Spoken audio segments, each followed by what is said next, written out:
Yeah, this is nice. And Hey, it's thanks, not, dude. And it's not hot because you got the LEDs. I got the LEDs. Before, you'd have to have those What? the bulb lights on you, and it would get so hot. Sure. Technology, man. Only the best. LED lights from Amazon. We're doing a soft open here, guys. We've got Asif Ali. Thank you very much. Thank you for being here. I'm happy to be here. Happy to be in Tarzana. Anytime Hey, I don't get... tell them where we are, dude. I got a lot of ops out there. Oh, you got a lot of ops? Not even is- stalkers. They're just people who hate you? Ops, yeah. Damn. I ruffle dude. some feathers on IG. You do? Every joke, someone will take it the wrong way, and then they'll be like, But do you ever feel like you've ever pissed someone off enough to where they would book a flight? They'd get on Priceline? I almost respect the murder at that point. Like, if they take a Spirit Airlines flight to murder me. And they paid extra for that bag because they had weapons in it? Yeah. Spirit, by the way, you can bring weapons on the plane. That's part of their new... they go, hey, terrorists is a market? That's their whole marketing strategy. They go, look, we'll let you bring over 3 ounces. We'll let you bring knives, You can sticks bring of dynamite. You can bring one gun, but it's like $22 extra. Yeah. Or they have like a little thing where, like, depending on the size of your gun, it is allowed as a carry-on. To fit. Yeah. You can't bring an AK. But Yeah, you can bring a handgun. You have like an AR-15. And you're trying to jam it in there. It barely doesn't fit. He's like, do you have a smaller magazine? It's like, I don't. It's like, well, I'm sorry, sir, you can't. The overhead bin is just filled with tons of guns and grenades and shit. Like, I mean, it's not a terrible business plan. I'm sure they've thought about I mean, it. this would be such a tasteless sketch. They're like... just Terror Airlines. Like, do you want to destroy America, but it's hard to travel with your explosives and your guns? Well, we invented our own, you know. We were tired of always being, body searched at the airport. You could bring bombs. You could bring whatever you want. And then also our flight attendants and pilots are ex-terrorists. Yeah. And he goes, X. And then he winks at the camera. He goes, yes, X. Oh, my God. Do you do sound canceling What do you mean? when you're on the airplane? Do you have sound canceling headphones? No, I like the first gen AirPods. And people think it's because I'm poor. Ooh, the long daddies? Yeah, the walruses. Oh, shit. I get them aftermarket. I have them even longer so that they look like biscotti hanging out my ear. Was that a flex? Just like if you got the longer... I mean, it will be. I feel like in about 20 years, it'll be like if you saw someone with the first iPod, Yeah. you'd be like, that's amazing that you still have that and it works. I just had an idea. This could be a Shark Tank idea. Okay, let's hear it. It's called Hasidic No, AirPods. no. They spin. Hasidic AirPods. Right? Curls Yeah. on curls, This is dude. not bad idea. Curls on curls because you already got the thing. This could be an attachment, What do you mean? Oh, you just like... like a little silicone attachment you put to the... So I don't even need Apple. This No. could be an aftermarket. It's air flares, eye flare. What is that? Like just flare on the... Ah, yes. It's sort of like for Crocs. You get pins and shit. Exactly. So you could have fun attachments to... Fun attachments. You could have splooge, like from There's Something About Mary, right? You could have like a Something About Mary add-on. Listen, this may not sound like a very corporate idea, but it's definitely like it would be like a great gag gift. What, splooge? Yeah. To attach to your AirPods. Sure, for your movie buff friend. Or you could do a thing like, I'm sure they have, actually I have seen this when I first got AirPods. I was looking for like accessories, and one of them that I didn't get was like literally like a connector. So like, like people with glasses and they Sure. would just take them and like the glasses Like chain thing. librarian AirPods? So it'd be like that. Like you could connect the AirPods and then take them off and they would just like dingle dangle. But you wouldn't lose them because Would they- everybody loses them. Yes, I've gone through like 3 AirPods. But you It's keep disgusting. getting first gen. Yeah, I love it. Here's a hack. Here's a hack though, because I was in Austin, I was doing Mothership, and then I guess I left my case in the Uber or something, but I still had the pods. And then I wonder, I'm like, can I just get the case? Yeah. So the real pricey part of it is the actual earbuds. The case is very whatever. Oh, really? Yeah, and you can buy an aftermarket case from China for like $20. Well, so you the don't- real one you don't- also comes from China. Sure. it's just a different label. It's a different label, yeah. I know, it's the same shit. It really does feel like the same thing. Yeah. So I didn't have to buy $170 new ones. I just got a case from China. I can't believe they're still selling first gen. I like them. I like how they just sit. The other ones feel too intrusive. I don't like shit jammed into my ears. It's in there too much. I agree with you, but then when I was in Europe, my brother got me to I wanted to get like the over the ear ones. I feel like it's so performative. It's- At this point, like we're doing this because it's Because you have to.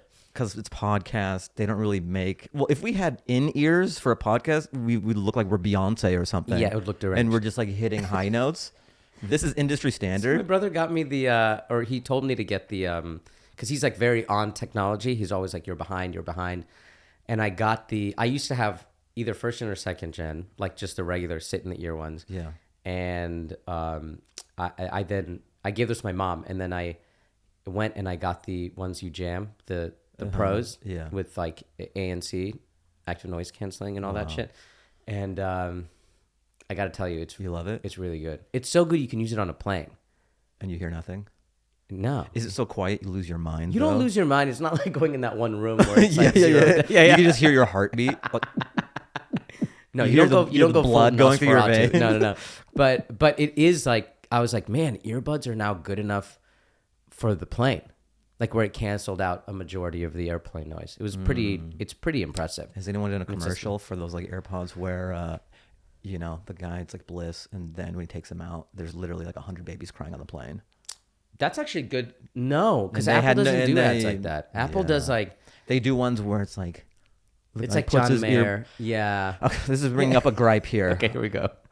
There's this new phenomenon, this new trend where commercials are trying to make you cry. Mm-hmm. They're trying to win Oscars or something. Emotions, yeah. I shouldn't know someone in your family has died in a commercial. Sure. Because there's this Ford one or whatever. It's like a funeral, and then they're driving this car. Funeral? Yeah, it like opens at a funeral, and then there's like this old Chevy or Ford or something. It's just like... to me it feels like an uncanny valley. This mega corporation is trying to pretend to be human to sell products, and it feels gross to me. Yeah, like they had a meeting with a marketing group, and they're like, how can we get these people to be emotionally tied into our product? And they're like, bring it at a funeral. Like Apple trying to make you cry, or Chevy trying to make you cry. What are you doing? You're trying to win an Oscar. You're showing off the capabilities of a Dodge Ram as you pull into a children's hospital. Yes. I shouldn't know that one of your family members died unless it's for caskets or something. The doctor comes out and he's like, she's not going to make it. And you go, damn it. And then you get into your Chevy Silverado and you do donuts in the parking. Yeah. Or he goes, he's not going to make it. And then the wife is wailing and the kids are crying. And then the doctor puts noise canceling AirPods in. And it goes, Apple. Just can't stop the feeling. Just dance. And it goes, Trolls. It's a collab. It's a collab with Trolls 2. Yeah, Trolls 2. And noise canceling AirPods. Yeah. And he's just dancing down the hallway. Now with spatial audio. Yeah. You'll think Justin Timberlake is in your head. You're right. I didn't realize it. I mean, I don't really watch commercials anymore. However, I just got Netflix with ads. Oh, so that's free? So baby's back into the ads. It's not free. It's like $6, but I was just like, I don't care anymore. And frankly, I think people should watch things with commercials because I didn't realize this, but when everything was like, this is when it was like peak streaming where they were like, it's 50 cents. You watch every show that's ever made and there's no commercials, and we were idiots and we all thought it was just going to stay like that forever. Like when Uber and Lyft came out and they're like, it's 25 cents to go from here to Pennsylvania. You're right. And then they're getting market share. Right. And so now with the ads, I didn't realize when it was no ads, the amount of shitty things I would just watch because there was no commercial break to take you out of it to make you go, is this actually worth my time? So commercials allow you to check in with yourself. So I'll watch a show and then it'll pop out and it'll be some dumb commercial and I'll be like, oh yeah, this show sucks. And I'll just leave. Do you think a lot of shows on Netflix that are number one are just because there's no commercials? Probably. Probably because and also this is actually a real thing I read online of like, now, this was like on a writer's thing where they were talking about how I know what you're talking about. This is a real thing. Netflix wants you to announce what the characters are doing because they assume that everybody is on a second device. And so if you're watching your phone, answering a text, and then you hear the character be like, oh my God, we're here at the funeral home. And then you go, oh. Yes. Oh, okay. You don't Instead of having to rewind. You don't have to follow. Just the characters are just saying. Which is you know what's so funny? We're gonna get so it's dumb. Like Sesame Street now. They're gonna read the stage directions too. Like I'm walking over to the kitchen. Now I'm opening the drawer. The actors are actually saying what they're doing. Or they'll be so like, that you don't have to leave your eyes from the screen. Yeah, they'll be like, it seems like you are mad at me. I am mad at you. Let's go to the garage. Clip, clop, clip, clop. Here we are in the garage. Here we are in the garage. What are we doing here? Looking for clues. It's We becoming talked like about this. It's Is the becoming like murderer Blue's still out Clues. there? It's like Blue's Clues. It's like But for adults. really stylized. Yeah. So anyways, so watching commercials kind of made me go like, oh, I don't like this show. And then I'll leave. Like the commercials are a great reset, a 30-second reset to be like, oh, I don't need to watch 14 episodes of this terrible TV. Why the hell am I even watching this to begin with? And then I exit. And then I'll start searching for like, what is a good show? Right. What are you watching? I just finished Ozark. You're late to the party, dude. I was so late to the party, but I was like, oh, all of the seasons are out. I've been done with Ozark. I know, but were you watching it I feel like there's two schools. You're either watching it on time. On time. Or you wait until it's all out. And I just waited until it was all out. I did that with Suits. I didn't wait for it, but I just got caught up in the Suits frenzy. But do you have commercials? No. See, I just like mainlined Suits. But if you had commercials, I don't think you would have gone all the way to the end of Suits. No, you don't. You're underestimating my love of procedurals. I also had this thought that like, because I was watching so much Suits. What is it about Suits? It's very good at what it does. Okay. And it's a wallpaper show. You like the characters. The writing is actually better than I thought it was. I thought it was going to be super cheesy, but it's good writing. Okay.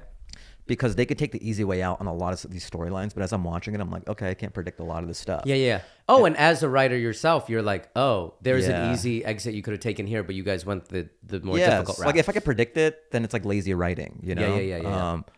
But I did notice this thing watching Suits, and it's very similar to Downton Abbey, where the plot is driven at the beginning by someone dropping off a letter or a piece of paper. Like Harvey will come into the office and just like drop a thing on the This desk. is a subpoena or a judge's order or something like that. And Downton Abbey too, it's always like a message from some prince from so and so. Yeah. Where it's the like Prince paper. of Monaco has dropped off a thing. A letter driving plot is so Wow. Suits in Downton Abbey. Are there any comedies that are letter driven?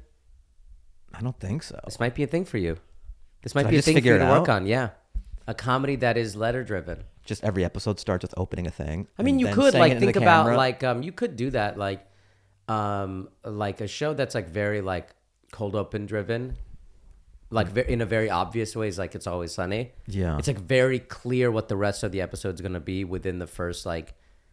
Keep and a talking. half. I'm getting a tissue. Okay, within like the first minute and a half, and I think that like if It's Always Sunny, they got a letter, and they were like, hey, we found out we're like the heirs of a property, or we find out somebody else has like we have a lost cousin or something like that, or we're being sued. These are all like letter driven items, but the thing with comedies, it's like it's much more funny if it's like actually happening and saying it and seeing it. But in drama, having like close up on somebody's eyes Sure. when they're reading the letter is much more dramatic. But there's also the sound the manila folder makes. Yep. And just slapping it on a desk. There's a lot of motion also to drama's it. like less words, more like the vibes. It's more vibes. If I'm at a desk and then someone comes in with a suit and just slaps some shit on the desk, Ugh. you're like, and you see my reaction, you want to know. It's like a fight. When you worked at a desk, did that ever happen? Never. Because it's all computer stuff. Yes, and It no was one's, no one's going to be an asshole. It was like a and be USB stick. It's like Right. slapping a USB stick on your desk. Well, we had drawings, like draft drawings. Oh, we had to, so it'd like, be open the funny. scroll? Yeah. Oh, So it'd be shit. cool if a designer just like hit me over the head with one of those cylinders. By the way, has there ever been a show about people who work Dude, I tried in to your pitch department, this. like in a Boeing-y type? I tried to pitch this. And what were they saying? You know what's interesting? Okay, so this is a couple of years ago. Remember Undateable on NBC? Yeah. Bill Lawrence, who did Scrubs, Cougar Town, Ted Lasso. Shrinking. But that was later. So Yeah. Bill Lawrence right now is Shrinking, Yeah. Ted Lasso. But back in the day, he started Scrubs. He started with Spin City. Oh, Spin with City, Michael then J. Scrubs, Fox, yeah. then Scrubs, and then he just had all these hits. He So was many. like the dude, the showrunner, you know. And then he did Undateable. He was like cool Chuck Lorre. Cool Chuck Lorre. Yeah. Yo, Chuck Lorre on a skateboard. Yeah. With the backwards hat on. Yeah. He was so young. Spin City, he was like 26 or something. It's wild. So okay, so he did Undateable, and then there was a lot of stand-ups on there, Yeah. and I knew a lot of stand-ups, so Bill Lawrence would come to the Comedy Store, and then they'd be like, oh, yo, you got to check out Lance, check out like this Lance thing. So I guess he popped in and saw it once or twice. But then I know John DeWalt and his wife, Allison, and so they were writers on Undateable. Yeah. And then the show had finished, and I think they wanted to do a project. They wanted to work on a sitcom or something and like pitch it to Bill. Yeah. And they liked me. They were fans of mine. Yeah. You know, John and Allison. They go, do you have any ideas for shows? Yeah. And this ace in the sleeve I've always had in my back pocket was like when I was working at Boeing. Yeah. Because I think it's Workaholics at Boeing.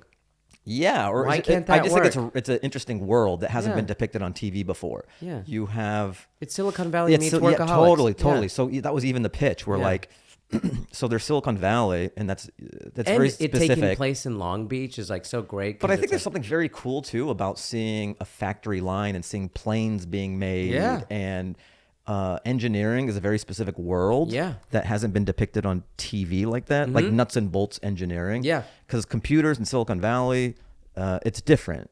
It's engineering, but it's a different thing. Instead of working with designers and you have to crunch the numbers for stress analysis and you have to talk to design has and to if you fuck model up it a in bolt, 3D. like that famous thing of like, if a bolt gets fucked up, that could be like millions of Sure, dollars worth. yeah. And then also talking to the machinist, so going to the factory and you're seeing a plane. There's so many different types of characters and jobs. There's white collar, there's blue collar. There's marketing department. There's like, business guys who just like, we There's need C-suite. it. We have a deadline, Yeah. but the engineers are like, hey, it's not up to stuff yet. Yeah. So I just thought it was like a world ripe for a comedy. Yeah. So It is. we like wrote a thing, and then we went to Warner Brothers. We met with Bill, and we pitched like this show. And he's like, yeah. He's like, what's up with Lance? I go, what? He's like, yeah, what's up with Lance? Are you doing? He's like, I want to do a Lance show. Why didn't you do a Lance show? We did. So here's the thing. So then we worked on a Lance show. Yeah. With me and Bill Lawrence. And Was it supposed to be kind of like a Danny McBride type deal? I forgot what the moving parts of it were, but like we Like Eastern Bound and Down? something like that.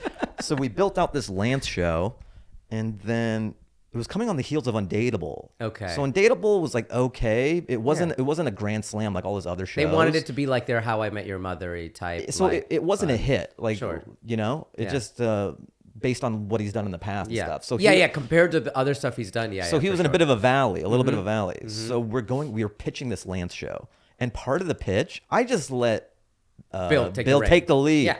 I was just they're there along to for the meet him. ride. Yeah, of course. This is his world. I don't know any of this shit. Yeah. I'm just a stand-up club rat. Sure, you know? yeah. So then in the pitch, because that's an art, it's almost a performance. Oh, so it you have this totally whole is. pitch, he does this whole thing, and then this is like so embarrassing in hindsight. But it was his idea. He thought this would be good to kind of like close the deal. Halfway through the meeting, I would go to the bathroom, but I would dress up as Lance. And then come back out? Come back in as Lance for the second half of the pitch and just be Vibe Lance out. in the meeting. Vibe out and just be like, yeah, it's like a fucking great show. You know, like it's going to be, yeah. Do you like Manny? If you like Manny, then it's like, let's do it. So you'd be agreeable for him. Then you Agreeable go for to him, the bathroom, come confrontational back. Just Lance. like, yeah. Just like feet on the table. Be like, Bill, he do shit. He do scrub. So like, he know what the fuck. Yeah. And I just like a star. You pull the heartstrings or whatever So like, the fuck. yeah, I just like a star or whatever. So I don't know if you like money or not. I don't know if like, you keeping your job and stuff is dependent on making money or not. But I don't know if you can see a rocket ship when you see it, but hang on. These are my coattails. You want to hold on? Yeah, I got long coattails. I think all of you can grab onto them. So How did they respond to that? We pitched everywhere, dude. We went everywhere. No's across the People board. Is it because people did not get what Lance was? I think Because I think the timing of it was off. Uh-huh. Because like Bill wasn't white hot like he is now. Because if he took Lance out now, It'd be a different thing, maybe. they would at least give you a pilot script order. Sure, who knows? Because they'd be like, I don't know what this is, but he makes hits. Well, because and then later on, then Ted Lasso's the fucking biggest thing in the world. Yeah. So everything in this world, and especially Hollywood and stuff, is timing. Very much so. So it was a great opportunity. It was fun, but I think I just caught it at the wrong time. You know what I feel like Lance is? Lance is something where I feel like if I was in a corporate office and my whole job is like, I need the next Shrinking or what, 2.5 Men or Abbott Elementary, whatever. Something like Lance is so out of the blue. Like I remember when like Eastbound and Down came up, I was like, how the fuck did this guy sell this show? This is insane. It's like a very combative like all the rules, protagonist. all the rules you like don't not really endearing, you sympathize don't with root this guy, for him. but it's really funny. And I looked it up, and the way he got that show made is he made his own. Him and Jody Hill, who's like his directing buddy, made this. The Fist Way? Yeah, yeah, they made I remember that. and they also made like a shorter version of it. And Will Ferrell saw that and was like, "Oh, this is funny." So they made like essentially like their version of like a sizzle to be like, "This is the world we want to live in, and this is why this character lives here." So even if they pitched Eastbound and Down and they go, which was a huge hit for HBO, if they came in and they were like, "Hey, I have the show idea," and then Danny McBride came in as the guy, I feel like every executive would be like, "What the fuck is this? We're not doing this. This is a very weird. This guy's such an asshole. We don't get it." But I feel like if you made a sizzle, like a 10-minute sizzle of Lance's world that he lives in the sitcom world, like whatever his Cheers bar, whatever the vibe is, like does he work in an office, whatever his home base is, I think if they saw that, it would be way different than. Also because a lot of what Lance is like he lives at the club, and the fun of it is seeing how you interact with the crowd, and they didn't see that. They just saw. Yeah, it's like if someone was like, "Do your Fallon 5 for me right now," right, while I'm at the office. So if you made like a sizzle of whatever the show was living at, like a lo-fi version of it, even Sunny, those people did the same thing too. right. They made like a very lo-fi pilot presentation. Even if you pitch that, people would be like, "Why would anyone watch this?" Mm-hmm. This is like Seinfeld, but they're talking about you have to AIDS and see it cancer. to Yeah, this is understand horrific. it. Yeah. I feel like that's everything nowadays too. Everything. People want to see it because everyone's so used to just seeing things. Like reading is like, oh, it's done. Reading is done. Read the script. Reading is done. People just put it into fucking ChatGPT and they go summarize the script, and they just get bullet points and they go aliens. Right. In space. Okay, let's actually read this, or who's attached to it, kind of thing.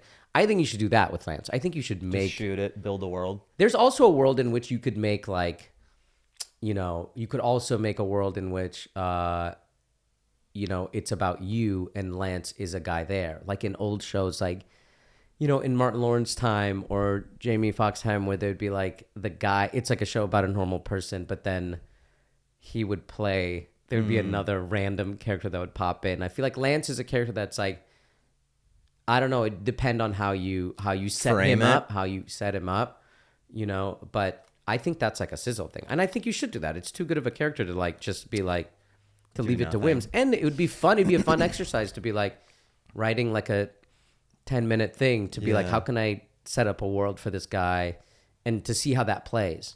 And you could do the same thing for The Office. I mean, it's so much easier to make a sizzle than it is to make an entire show. And then go out and pitch it and have them be like, I'm so done with like, do you like this? Yeah. Well, those days are over. Everything's on the internet. Yeah. All our peers too, even specials and everything. You have to get hot on your own, and then they just jump onto a moving train. But dude, if you did that, if you made even what Shane did with the tires, he just made his own pilot so crazy and put it on his YouTube. It's almost inspiring because for as famous as Shane was and is at the time, at the time especially, that he still had to go and shoot it on his own and then sell it to Netflix. Because he probably pitched them. I don't know, but he probably pitched them, and they were like, they probably had like a lot of notes, but that's the new model. And he was like, I'll prove it that it's popular. And he just put on his YouTube, and they're like, you can't argue with views. Right. And so they were like, okay, we can't argue with this. You've answered all the questions. So if you did that yourself, if that's where your audience is,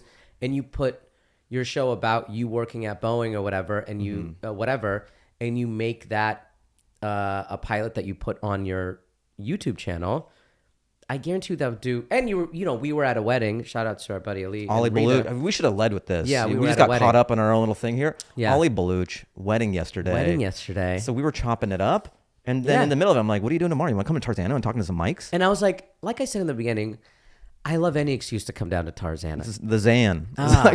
I'm trying to get that going. The air, Zan. the air is different up here in the It's Zan. different. When you've made it, you go up a little higher on the 101. Yeah, I was like, are you kidding me? I'd love to be as close to these fires I've been hearing about.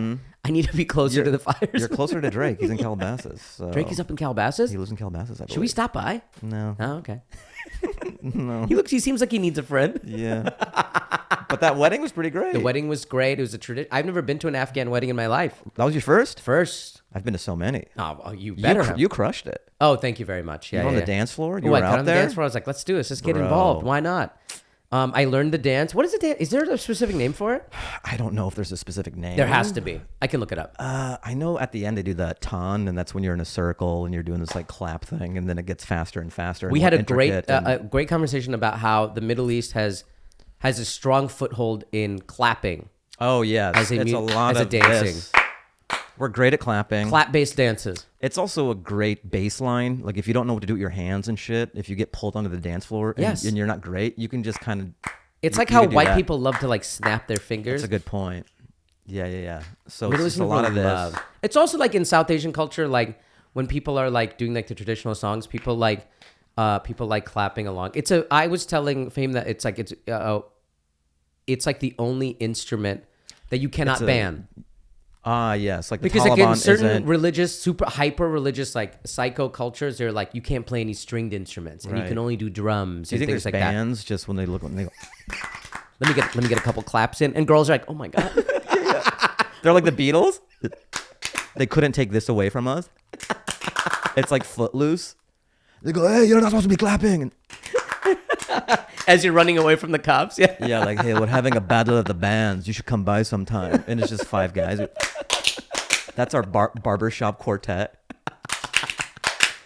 So it's like it's sort of like, it's just vibes. It's sort of like, We're a very vibey culture. yeah, it's like this kind of situation. A lot of shoulders. And you're just shuffling in a circle. And then there's a lot of wrist movement. And the women will do more of this. Yeah, they're more flowery. Yeah, they're more flowery. As a man, you have to be careful not to get too much wrist action If you do this, a lot of people are going to be like, what the hell is going on over here? Yeah, like your wife might divorce you.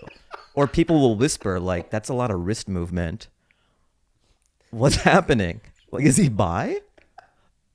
You could ruin You could change your whole family's trajectory by going on the dance floor as doing a too much Middle Eastern wrist. man and Yes. going like this. You are so cooked. you have to keep it. You can't have all access. I noticed it's kind of like, you know, those like early like NBA 2K games where like Yes, the hands yes. didn't actually have fingers. Sure. So they're kind of like this. It's just like you have to kind of. It's I mean, I did this Afghan wedding video a long time ago. It's light bulbs. As a man, it's just light Which is bulbs. very like South Asian also. Light Yes. bulbs is very South Asian. But then women do snake heads. Yeah, you can't do this. What I'm doing right now would is- cause a stir. Yeah, that's like Elvis gyrating. They'd be like, Asif, he lives in Hollywood, right? Yeah, And they would be he's been there seeing me- too long. Like, yeah, you can't do that. Yeah, It's you can't do dangerous. that, and you can't close your eyes. Yeah, unless you're spinning. Like, Then- watch, do the thing with your wrist, and then close your eyes. Yeah, that's a whole like 3-hour dinner that they have when you're not there, and being like, we have to really discuss what we're gonna do about Fahim. right, like to get some conversion therapy or something. But it was But great. you killed it. It's a lot of. And then you could do this too. It's kind of like a. And then back you had the famous incident of like they didn't dip the lamb. yes. So There was a it lamb quite- station. It was quite the spread. There was great The Afghan food was incredible, yeah. amazing. And then they had a lamb. A station. separate lamb station. There was heat lamps. So we're sitting at a table and we're watching it get set up. And I was like, We're I don't so know, hungry. I We're don't know so what's going hungry. on, but I need that. Well, anytime I see heat lamps, I know there's going to be like a break off meat section. There's going to be some carving going on. Yep. So I was excited. So you have these lamps, and I'm like, I wonder what it's going to be. And when we got up there, it was like a dope ass lamb station. It's great. And so And they there had was a this big ass, gigantic punch bowl of like au jus. au jus, like Yeah. lamb au jus. Ugh. And so this woman with hijab, I don't know if that's part of And the. she was focused. She was focused. And she was taking off chunks, dipping it, But here's and the giving thing, it to people. They were not generous portions, so she was playing it safe. I had to ask like for 3. And I want to She goes, say, "You want more?" She tried to shame me on your And behalf, I go, you left, and then you were like, you know what? I'm want- standing up for myself. Yeah. It's you ever been at Subway and there's a guy who's like, give me more meat. I kind of respect that guy. He's like, nah. He's like, I'm paying the money. Give me more meat. Give me more meat. Because I want to do that sometimes, but I'm too much of a pussy to. It's always the stuff you don't want to. They're like, let me just jam this guy's sandwich up with spinach. It's like, nobody needs that much spinach, dude. Yeah. And they give you like one little thing of tuna or something like that. So she dipped 2 of them, and then she didn't dip. She didn't dip the third. Yeah. But you had asked for the third, and you were like, okay, I'm not gonna push it. If that's the deal for me to yeah. get the third, that your passive aggression is not giving me the dip on the third, then you're like, okay, that's a fair compromise. Sure. But it was really good. The tasty. food was fantastic. I had a good time. Congrats, Rita. Ali Baluch. They're married now, dude. What are we doing? I know. Does it make you look inward when you go to a wedding like yeah. that? When I go to a white wedding, it does not make me look inward. Because you're like, this is a different thing, or what? Yeah, I feel like when I go to a white wedding, I go, oh, these people have been dating for 36 years. Have they? What do you mean? Oh, you think it's quicker? Like I think between meeting and marrying and like brown culture? Yeah, in brown culture, I feel like, at least in, obviously we're older. Like in our experience, like the older generation, it was like, if they're getting married, that talking phase was maybe a year. But then when my white friends get married, it's like, it's still like very emotional and beautiful, but it's they were living together for 6 years and like, they're dating. They're basically... they've been married for like, this is just like a thing to do, part of the process kind of thing. But when I see Rita and Ali, they were dating maybe like a year. You know what's crazy is the first time they hung out was with me when we went to go see Neil Brennan. Oh, it wasn't even to see you. No. so Neil Brennan was shooting his Netflix special. Yeah, crazy good. Very good special on Netflix. Yes. Yeah.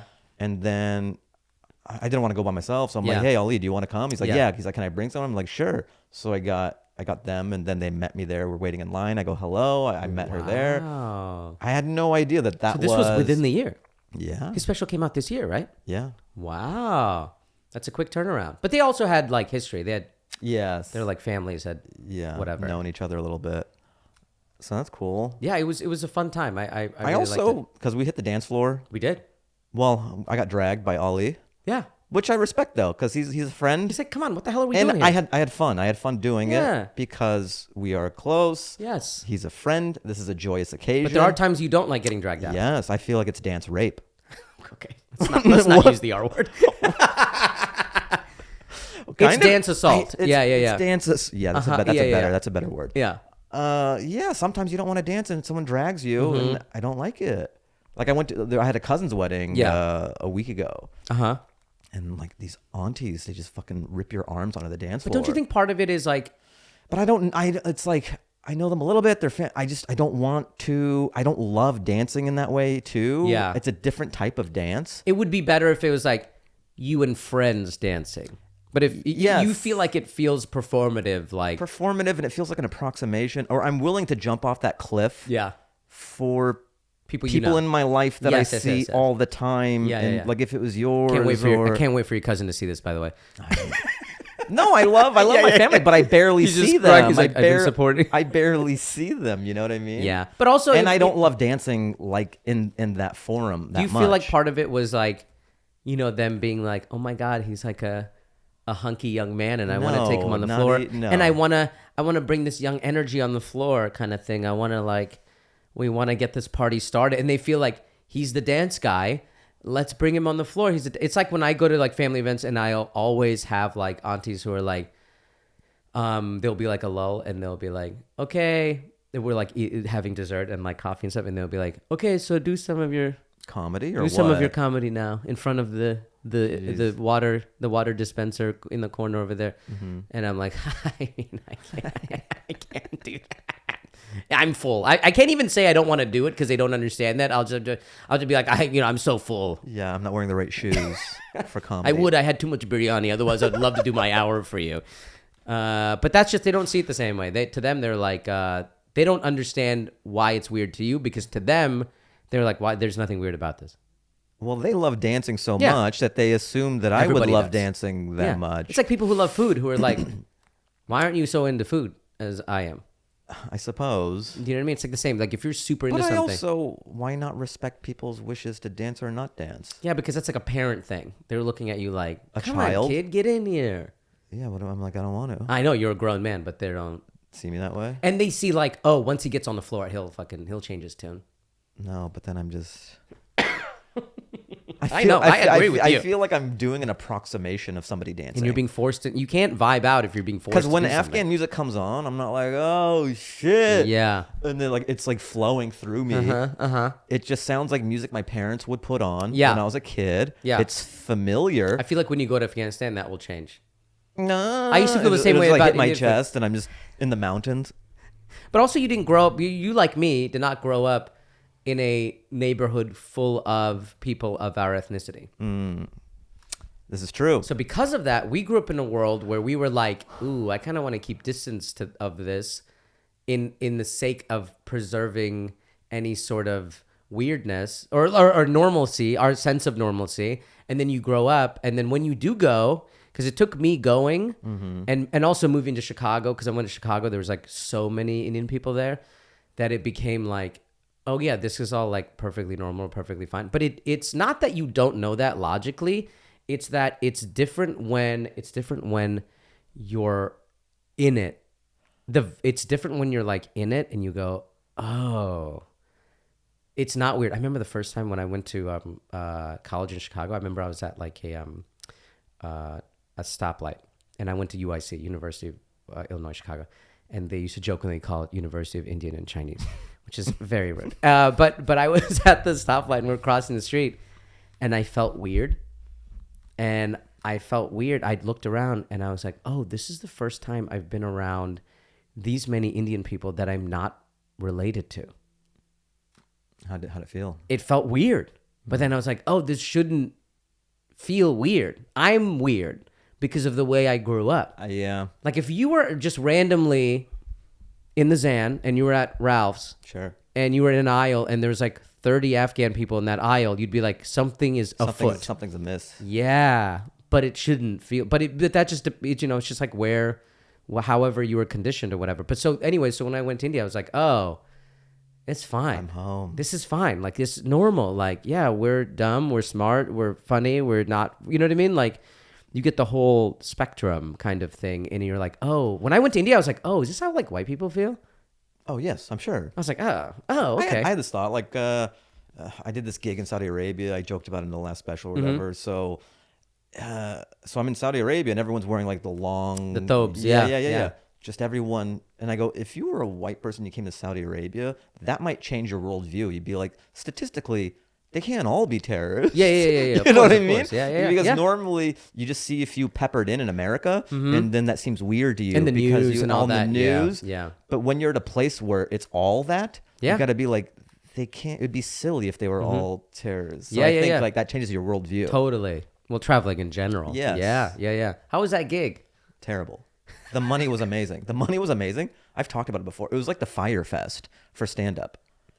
What do you think it is? Like, is it like sports washing? Here's what happened. Okay. So like, I'm gonna tell the story quickly. So Middle Eastern, and they just love Laugh Factory. They love the brand Laugh Factory. I think because they have that iconic background. I will say it's great branding. It's great branding. It's bright. Yeah. It's just very familiar. So there was a while where YouTube videos and clips just had that Laugh Factory background. Yeah. So they just maybe Saudis and just Arab people, they just liked Laugh Factory. And back in the day, their Laugh Factory's YouTube channel was like popping. They were the first club that were like really popping on YouTube. Yeah. And so this Saudi production company, whatever, who's putting on the festival, they were teaming up with, they were having the Laugh Factory source their comics to put on some festival. I see.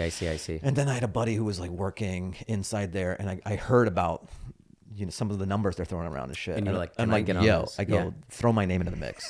I laid it out. Like, here's my links and everything. I made it like news articles about my special and just like all, just selling yourself pretty much. Like some late night performances and just really laid it out. They're like, what is going on? I go, throw me into the mix, just pitch me. Yeah. That's a yes or no. And I go, if I get in, like, I'll throw you some money. Oh shit. Okay, finder's fee. Because my buddies, I'm gonna take care of people. Uh-huh. So then they showed my stuff and they liked me and they selected me. Yeah. So, and then it was like quite a bit of money. And they did I this bet. thing where they're going to fly you business class, fuck and yeah. they're going to wire the first half before you get on the plane, and wire you the shit. second half when you get off. It's just like you're doing a heist or something. Or Kind of. You're like an assassin. Yeah. So the money doesn't come. It doesn't come, and then The first half never comes. doesn't come, and then it's like the day of the flight, and in my mind I'm like, okay, if I don't get on the plane, I'm definitely not going to get the money. If I get on the plane, there's a chance that Might get the money? it is a business class flight. That's like a $10,000 flight. It's very expensive, Yeah. and I go, What airline? Turkish, I think. That's still pretty good. Still pretty good. Would have preferred Emirates. I know. Yeah. I know. I was still flat. Oh, you got the full I lay was still flat. We love a lay flat. We Yeah. love it. So I'm like, all right, this is an adventure. I got nothing else going on in my life. Yeah. If worst case scenario, I'm going to burn 3 days, 4 days, or be pissed or something. So I hop on the plane. Yeah. We go there, get off. No money wired when I get off or anything. There's still no money going on. Go to the hotel. Tehran actually was great. He's a stand-up comedian, Tehran, half black, half Persian. And he was really good at facilitating because his production company was terrible.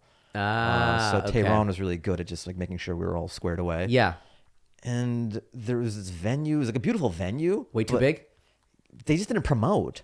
There's no one there? So it was like this beautiful tent, and there was like couches, and there was just like a family. It was maybe like 15 people in this giant thing, and you still have to perform. Oh, so this was like It was like babysitting, dude. it was like you were a jester. Yes. And then they have these religious guys or whatever. They work for the government, And they're just like- and backstage they're like, you Don't can't, talk about this. Yeah. Yeah. What are the things you can't talk You about? can't swear. You can't talk about sex. You can't talk about Like religion. I think you can't talk about the regime or whatever. No politics. And then it's like, So it was have fun. It was then you go, and Nate Bargatze. pretty much. And then you're just out there and doing crowd work. And You gotta just be clean. You're trying to filter your shit because you don't want to go to jail Yeah. or get chopped up. You know what I mean? Whoa. I don't know if you're gonna get chopped up or No. but still you're scared because it's not like a regular show. Wow.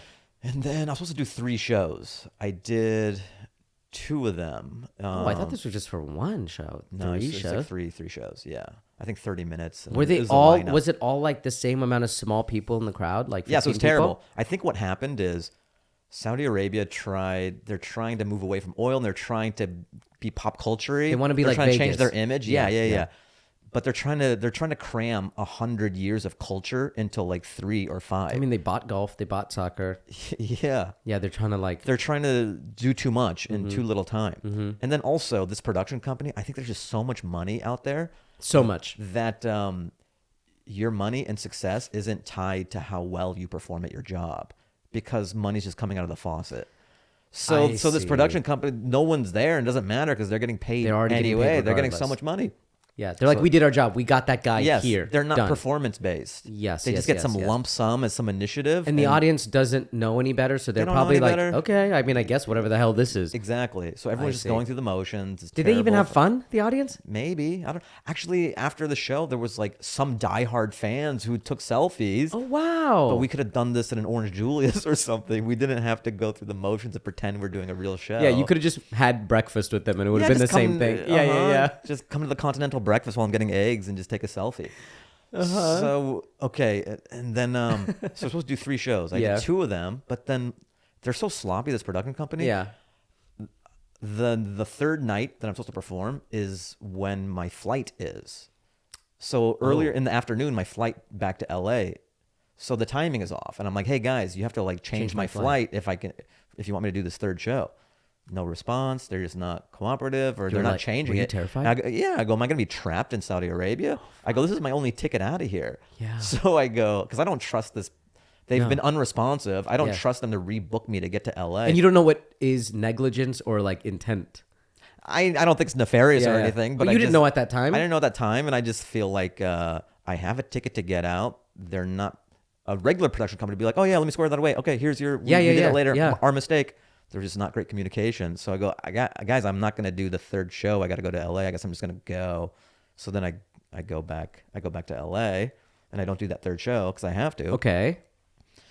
And then I guess it's fine. And then we're not getting paid. We're not getting paid So you for a did long the time. shows, Did the came back, and came back. still hadn't been paid. And then some comics did, like half did and half didn't. And then we're trading notes. We're like, hey, did you get paid? And like, no, I heard so-and-so did. Oh my and they're just, God. this is going on for months. This is going on for like 6-7 months. Yeah. Still no money. We're like, did we just get fleeced? Yeah. And then we had this plan to like, hey, we had a great time doing this festival in Jeddah. We'd love to do it again, but the production company, just kind of like putting them on blast. Didn't pay us, yeah. And enough comics did that, and it was a bad look for the production company. They're like, hey, take that down. And then finally we did get paid. So it took blasting them on Twitter a little sometimes bit that works. to nudge them. And I don't know if it was they were trying to fleece us. What else? They probably already got paid, and they were working on the next 50 events. Yes. And I think there's just so much money out there that having it's like telling Bill Gates to get stamps from the post Or office. if you were like, hey, Asif, can you Venmo me that 12 cents? Yes. And I'm like, what? What the fuck are you talking about? I'll get to that when I get to that. Yeah. This life-changing money. And you're like, I need these 12 cents. Yeah. I really need it. This 12 cents can change my life. But to them, they're like, why are they stressing over this? Bro, you perform at the Laugh Factory. You must be a billionaire also. They have gold toothpicks, and they go, why are these guys stressing us? My indoor cheetah needs attention right now. What are you talking about? These 12 cents. Damn. So wait, did you get to wear the outfit? No. Bummer. You didn't even get one? They didn't give. I mean, I guess I could have bought one, but I didn't think to just like go full pander. I think you'd look great just to have one. Thanks. What if that's my new thing? I do that at the clubs at the Comedy Store, and my career takes off. Listen, I don't want to. They go, finally, he has an angle. He just does observational material, but he's dressed like a stereotype. Exactly. Finally, he has a hook. People would be like, yeah, he dresses like he wouldn't talk about this. Yeah. But he's talking about, it's like the... Why is he talking about relationships when he's dressed in... in a thobe, yeah. And you did it straight up. No, yeah, I mean, obviously it would be a terrible idea. I used to do American political stuff wearing a thobe. And they go, tell us about Afghanistan. You go, why would I tell you? Yeah. Why would I talk about that? Why would I? What leads you to believe that I talk about that stuff? Just because I'm wearing this? Just because I'm smoking a hookah on stage? What are you guys talking about? You know Chappelle like smokes on stage? Yeah, you should bring I want to have hookah. coals and just put it on there and be like... That would be so fucking funny. That'd actually be great for a special. Just straight up hookah on stage. If you just brought a straight up hookah on stage. And I have my boys who are just sitting... By the way, have you ever thought about this? Like finding a weird place to perform that isn't... What? A straight up... For a special? For like a 20-minute fuck around thing. I feel like you're such a purist. I think that changing the venue but not changing your material would have that same effect as you smoking hookah wearing a crazy outfit.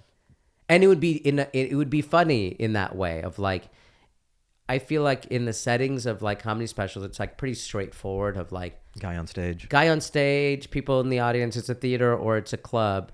But if you could create, it also depends on your audience. But I feel like your audience is pretty good. Like you have a pretty good audience in that they listen, they listen, they respond. They're not like they won't shut you out. It's not like a stop kind of audience. Like you can get them rolling kind of thing.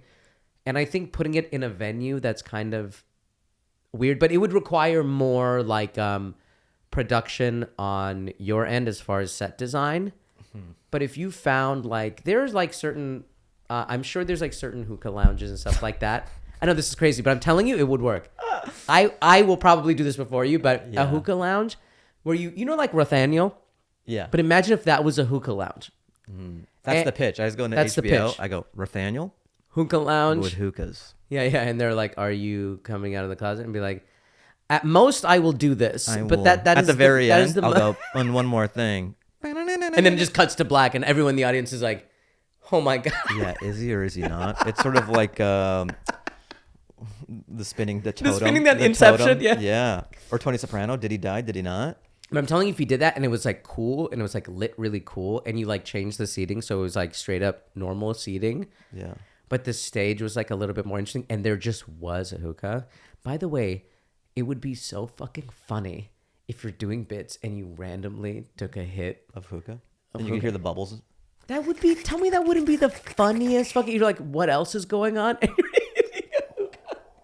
And it's over the shoulder, just like Hype Williams. You would have such a great hook where you wouldn't have to change any of your material. Everyone would be like, this guy did a fucking comedy special in a hookah lounge and it looks great. What if the demographics of my audience totally change? Once I go hookah, I'm like Dylan. Like he went hookah. When Fahim went hookah, It changed everything. I'm telling you, like, if Some people are going to think I'm a sellout, but other people are going to be like, nah. I don't think so. I think the way that you set it up, if there's a sense of like irony to it, I think that it would be really fucking funny, because the idea of it is all these cool guys are smoking cigarettes and whatever. Sure. And it's like, this is the logical progression. It's just like, if you're vaping, some people vape Sure. on stage. Like, and I like the ritual of hookah as Yes. well. There's so many processes because some people roll their own cigarettes. and having a guy, having a coal guy. Yeah, person I'm coming gonna up and have being a I'm cool gonna, guy. I'm gonna have really famous people. It'll be like Brad Pitt just changing my coals. But it'll be dark and you're like, is that Brad Pitt? Yeah. Is that Daniel Craig? How's he getting? But is that just Tom Holland? But just the vibe of that, if you're watching special, because like there's so much stuff on the internet, and there's so many specials that are like, there's specials that are good, there's specials that are bad, but 99% of them all are trying to look the same, which is you're at a club, there's people in the audience, and you're doing stand up. Changing the venue is much easier than changing the material. Right? Because then changing the material then is like, oh, this is like hack territory where he's like pandering to the audience. But if you change the setting and it's like sort of ironic, I don't think you would be able to do all the same material. I just do my whole act in an Uber. But it, I just have a microphone while I'm getting driven around. I just perform for the Uber driver. But it's kind of sad the lengths we have to go to like, you can't just do stand-up anymore. You have to have some sort of angle. So this wonderful year that I've been taking and going on tour to refine this hour, to just fucking burn it by sitting in an Uber with a practice amp and just doing the material. well, that is certainly one way of looking at it. I'm not saying I'm going to do that. But I feel like the difference is, if you're looking at it with a sense of irony, like, remember like Chelsea Peretti's special? Yeah. Where she had like, it was actually really funny, and she had like these cutaway gags. It's like, that doesn't really take away from the material. It's just sort of like, oh, it's just like she's just playing with the form of like, hey, I could just cut to audience cutaways, but I'm choosing to milk an extra laugh out of even something that shouldn't get a laugh. It should just be cut to the hot couple that we strategically place in the front of the crowd. So, you know what I mean? So we can get hot people laughing.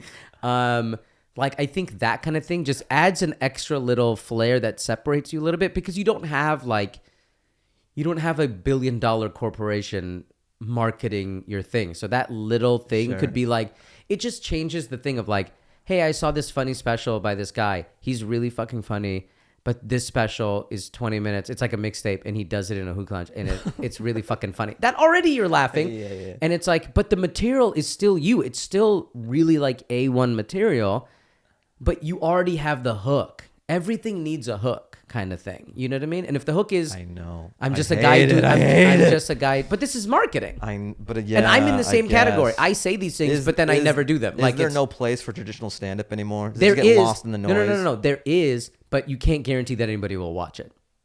I mean, that's why I'm kind of just I'm caring less about specials and just clips. I'm embracing clips. The hook is what gets people to watch. The material is what gets them to stay.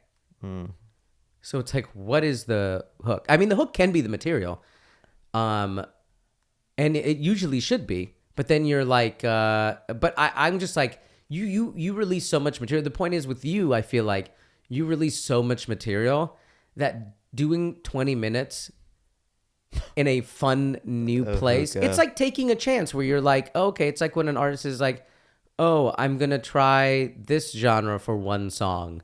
Just because who gives a shit? I have 14 albums out.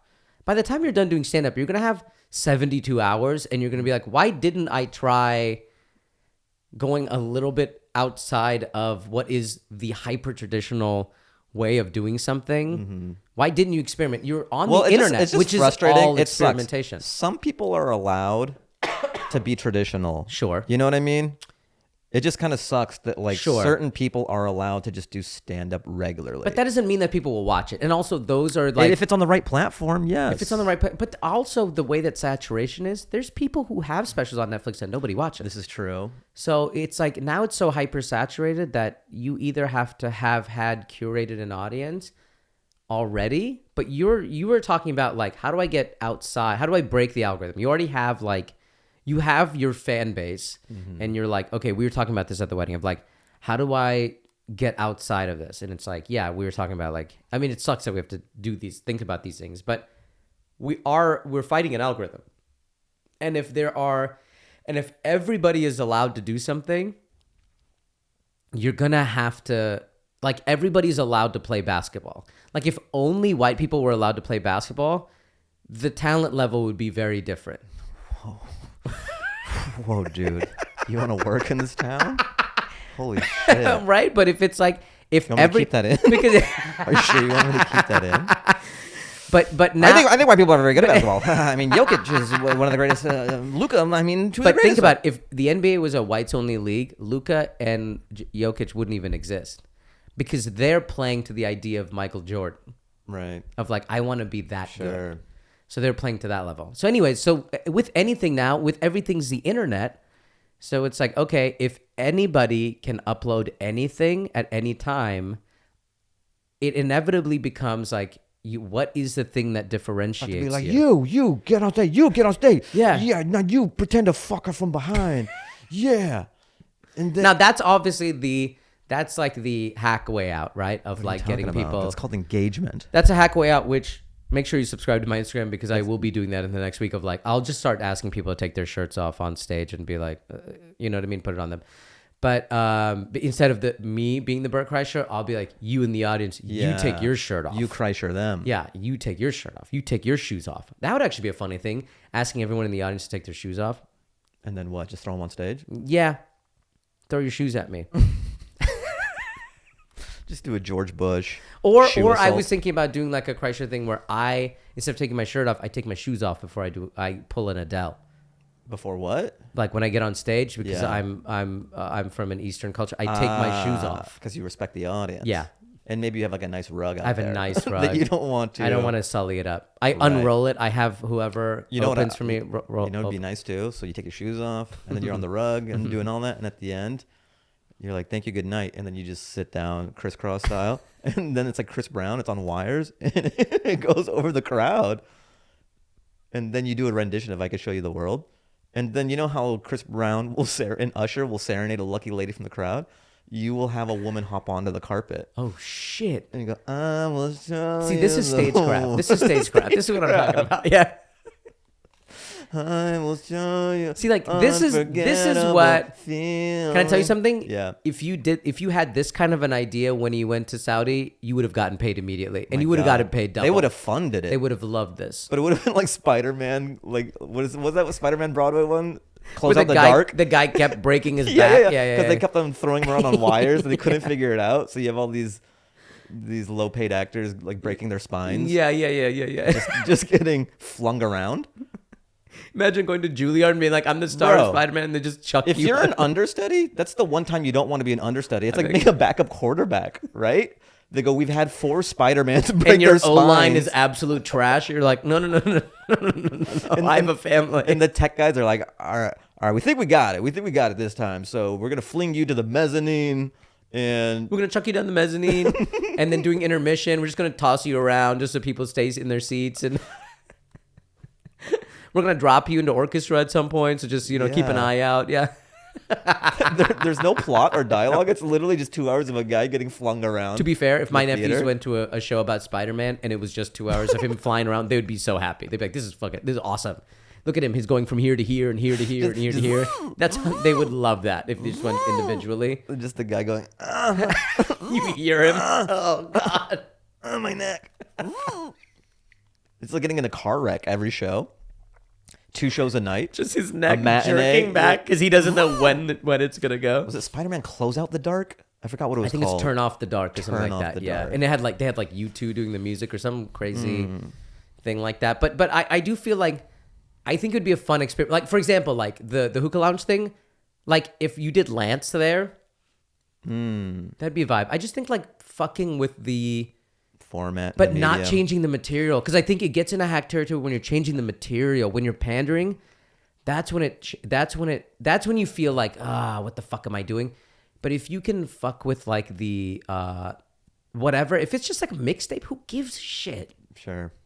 I mean, I already know less is more.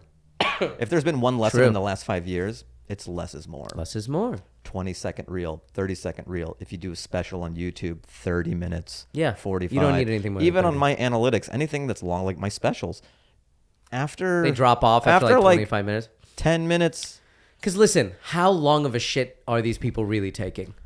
Yeah, not that long. If someone is taking an hour shit, like that's going to be a huge medical problem later on in their life. Most people's work break is only like 20, 30 minutes. Well, even and that's when they're watching shit. When I watch stuff on YouTube, I'll just watch something that's 10 minutes, 10 or 15 minutes. That's all people have. That's all the chunks, just enough to eat a meal. Yes, that's it. By the way, I need to make a meal special. I don't even watch football games. I just watch on the playlist. I just watch the 10-minute highlights. I don't want to watch 3.5 hours of just random shit. Condense it. It's kind of playing into our favor too. If less is more, that means you're just getting to the meat, and you're breaking off way less and getting the same amount of return on it. Mm-hmm. So instead of putting out an hour-long special, if you broke that into like 3 20-minute things, that's do. That's almost better than. I was thinking about doing that, taping an hour and then dropping 3 20 minutes like every like 3 months, because by the time you are still on the road, even if someone does come see you on the road, at most they'll only have seen 20 minutes. I'm trying to figure out what to do with mine. So I'm touring right now, and then usually the workflow, like what I did last year, you tour, and then by the end you have a nice tight kind of hour, and then you film it and you put it out there. So I already have 3 specials on YouTube. I have that No Business Like Show Business on my YouTube channel. And then I have Hat Trick, and then I have House Money. So I've done the YouTube. Well, the first one was for CISO, which was Peacock 1.0. Yeah. And then it went belly up. But I was able to rip it and put it on my YouTube, and somehow that's okay. I don't know why, but crazy. Like, I'll take it. Crazy, yeah. So I have 3 specials available on YouTube. They don't have a legal department anymore, so you're good. yeah. Luckily, that got disbanded as well. Just everything evaporated. So I have 3 specials on YouTube. I've done the thing. For me to put another... I don't know. It just feels redundant. But I think it's consistency that your fan base will love. And but I do the works on stuff, and that comes out every Sunday. But you already have it. There's no point in holding on to it. Sure. I think that you should. But part of me is like, do I try to do a streamer play for this one? Do I try to do a Netflix? Do I try to do a Hulu? You should always try doing that. Do I do a Tubi? You should. Do I do a Tubi exclusive? You could. I would always. Again, what the fuck do I know? But I feel like, if you already know what YouTube is, I think the benefit of going, you should always always make the ask. Are you saying reach for the stars, land on the moon, shoot why for else? the stars, why else are we here? Why else did we come to this city? That's a good point. You could do YouTube in Seattle. Why did you come here? You can pitch. Pitch it. Do I dress as Lance and you can show them, look I have 3 hours. I do this. I'm at the store. I'm blah, blah. So they have enough to be like, okay, this is a guy that's like, he's vetted. For some reason, I'm not a cool guy. You are a cool guy. You know, history doesn't show that, though. You should get someone to produce it. You should get Neil to produce it. You should get Bill Burr to produce it. You should get somebody who respects you to produce it. Just get an 800-pound gorilla to push it through. Yes. Do it through 800-pound. What? No, I was talking about like a figurative, like an actual 800-pound gorilla. No, you should get them to do it. You should get some muscle to push it through. I'm sure the amount of things they get pitched that aren't great, they would love to. Bill Burr would love if Fahim wants to do his special with us. Great. He's one of the few people that actually respects good comedy. He texted me when you were getting texted by Bill Burr. What the fuck are we even talking about here? Yeah. Use the Burr card, eh? You got to do it, man. Okay, that is good advice. Because he has a different audience through his channel, and if your whole thing is I'm trying to break out of my algorithm and pull new people, the only way you're going to pull new people is by putting your special in places where new people are. If you're on your YouTube, you're playing to just your people that you already have. It's the same 8,000 people every week. And we love you. We love you. And thank you so much. But it'd be great if I got 8,001. Exactly. And the only way you're going to do that, and by the way, that benefits everyone. Like your 8,000 fans, they would love. Like it's like when you're younger and you discovered a band and you go, damn, I saw them at the Palladium and now they're doing fucking crypto. I saw him at this hookah lounge and now he's doing crypto. Yeah, they had this actor Asif Ali replacing the Coles on it. He's going through some hard time. But he's on this Hulu show, but he was still replacing Coles. He said any money is good money, and he was going through it for sure. Yeah, but that kind of thing of like, oh, now Fahim's like, he's getting all these new people. So like doing that, I would say is the bare minimum. You should always be trying to be in a place where there's new people. Yeah. To then pull those people. I should try to do the whole. Because you're not losing. Get a juggernaut to push it through. Yes. Because before that. And then you can promote it. Some people are just hip enough in the eyes to Netflix that it goes on its own. Yeah, but that's like saying, yeah, you know, Eddie Murphy got SNL when he was 17, so why Sure, should I but even But try? some of these people aren't Eddie Murphy. Well, yeah. But you know, there's always going to be an example of like Sure. someone who cracks through that's like you feel like is whatever, that you don't feel like has put the work in or whatever. But like that's always going to be that as a thing. I just want to say Netflix has never seen me as the cool kid. And if they don't, then they Comedy never Central will. That's never fine. saw me as a cool kid. And if they don't, then that's fine. That's whatever. But if fucking Bill Burr, somebody that they all think is a cool guy, goes, hey, I fuck with Fahim, and then they do your special through 800 Pound Gorilla, then maybe, because like they did Ronnie's special through 800 Pound Gorilla. Or no, through ATC, I think. Or was it 800 pounds? It was 800 Pound. Ah, interesting. I'm pretty sure it was 800 Pound that did his. It was Bill Burr's company, whichever No, one. that's ATC. Okay, whatever. Yeah, it was All ATC. Things Comedy. Yeah, it was All Things Comedy. I don't know. Who runs 800 Pound? They're from Nashville. They're good people too. They're good people too, yeah. So like that kind of thing of like doing All Things Comedy or doing 800 Pound Gorilla, like finding a place where there's new people that don't know you. Yeah. And if like let's say Bill goes like, yeah, put it on All Things Comedy, we'll do it. And at minimum, we'll put it on our YouTube channel, which already has a shit ton of followers because he puts his shit there. And you go, okay, at worst, if it doesn't end up on Netflix, at worst, it'll end up in a completely new place where you have all these new new ecosystem. people. Yeah. Where even if you do the special, you're going to do the special anyway. If you get to pull 2,000 subscribers, that's more than you were going to get if you put it on your own YouTube channel. Right. So why not? Like I've already tapped Exactly. my algo. So why not do it through him? And if he Something already new. likes you, he said it's. I've read it Yeah. where they go, who's people that you fuck with, and you're one of them. Why not do that? All right, man. Like what the hell? I'm sorry. Like what's the logic of not doing it? I'll do it. I have time. Because you're a purist. I like that about you, though. You're like, I don't want to bother anybody. There is a bit of that. And Yeah, if yeah. if I want this to happen, I want it to be because it's genuine. But I think you telling Bill that you have a special is not you. I think in your mind, this is a very like immigrant thing. You don't want to be seen as somebody that's like, oh God, I'm on my hands and knees. Please give me a handout. And it's not that. It's you have a special that's better than most. Yeah. And his whole business, that business side of his company is we need to keep our subscribers engaged. We need to put good content on. You know what's annoying is that like I just naively think merit should be enough. We're not living in a meritocracy. No. But Hollywood is all maneuvering, dude. Yeah. This is my brother's been watching my career from afar. He's Yeah. a dentist. He loves sports. And the thing that pisses him off the most about Hollywood, It's not like because he watches athletes, everything. yeah. He goes, "There's so much fuckery in Hollywood. Just if a guy's good at football or baseball, everything falls into place." Yeah, Shohei Ohtani is going to get in the MLB Yes. no matter what. Yes, there's Yeah. so much logic and sense in sports and in Sure. entertainment. There's so much bullshit that just he's like, it's so annoying. And you'll get found out very quickly. Like they'll send you to the bench. If you can't make Where? 30 a game in the NBA, Yeah, you'll get, exactly. If you But, could be a first round draft pick, but they'll send you to the bench if but you suck. you can finesse a career out here. Sure. In sports, you can't. And I think that instead of looking at that as like, oh, this is fucked up, it's like use that to your advantage of like, I have to finesse a little bit.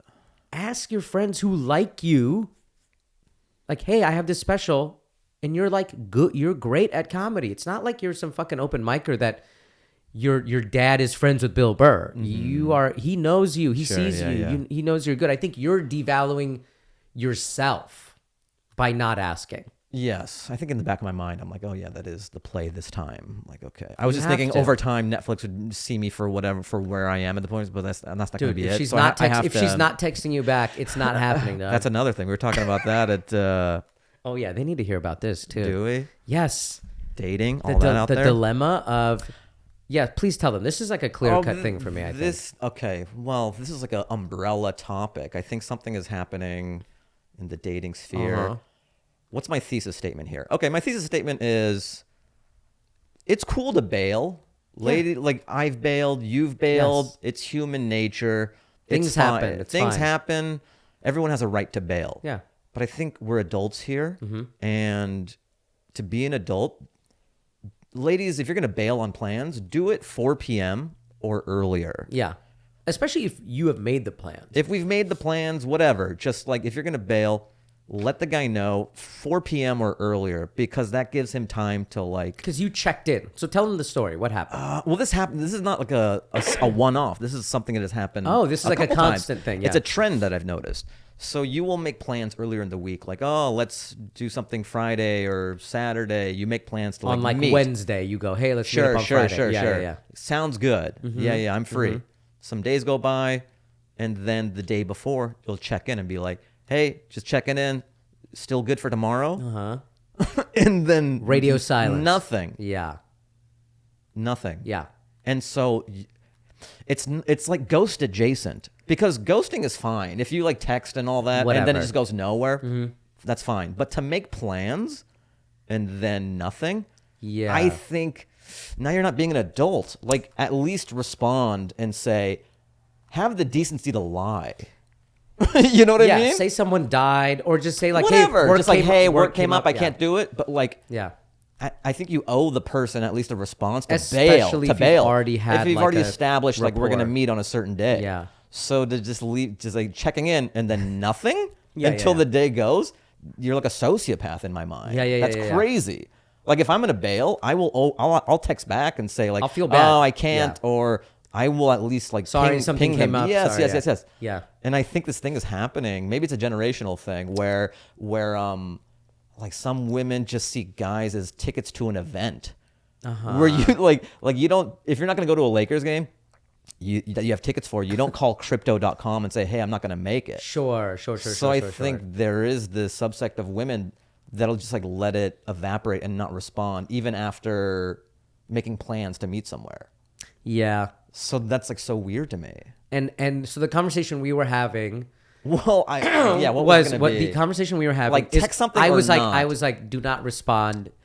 By her not saying anything, that was the answer. That was the message. And you were like, but I want some justice in this world, and I want her to know how she made me feel. And I go, no, don't not do even that. But it's like, or like, hey, what's going on with you? Like, I need you to know that like I'm making other plans. FYI. You know what it is? It's like I have this deep rooted, because I want justice. I want justice. Yes. It feels so wrong. But this isn't Curb Your Enthusiasm. You can't do that. I want to teach people lessons. You can't do that. I know.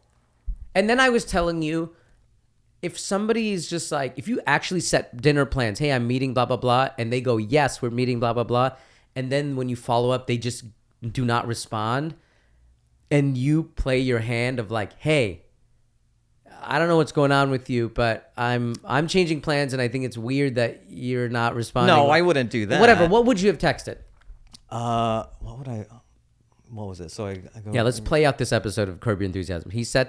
Larry sets up plans with the lady, and then she goes, yes, we'll meet 7 p.m. at the whatever, and then he follows up, and you get radio silence. And then he's talking to Jeff. He's talking to Leon about like, how do I follow up or do I not? Well, here's what sucks about it, because it's like just the internal turmoil of it. Yeah. Because in your mind, it doesn't feel like it's a complete out, because you have no closure on it. You have no closure. That's what you want. You want to be like, or I want to be able to, even if it's a no. You want to tie the bow in your head. I want to tie the bow and be like, okay, I can make some other plans, or I can meet with a buddy afterwards. Close and have that dinner. folder like a detective and move on. Yes, because I'm keeping it open on the off chance that maybe like, oh, they're just busy, and then they will.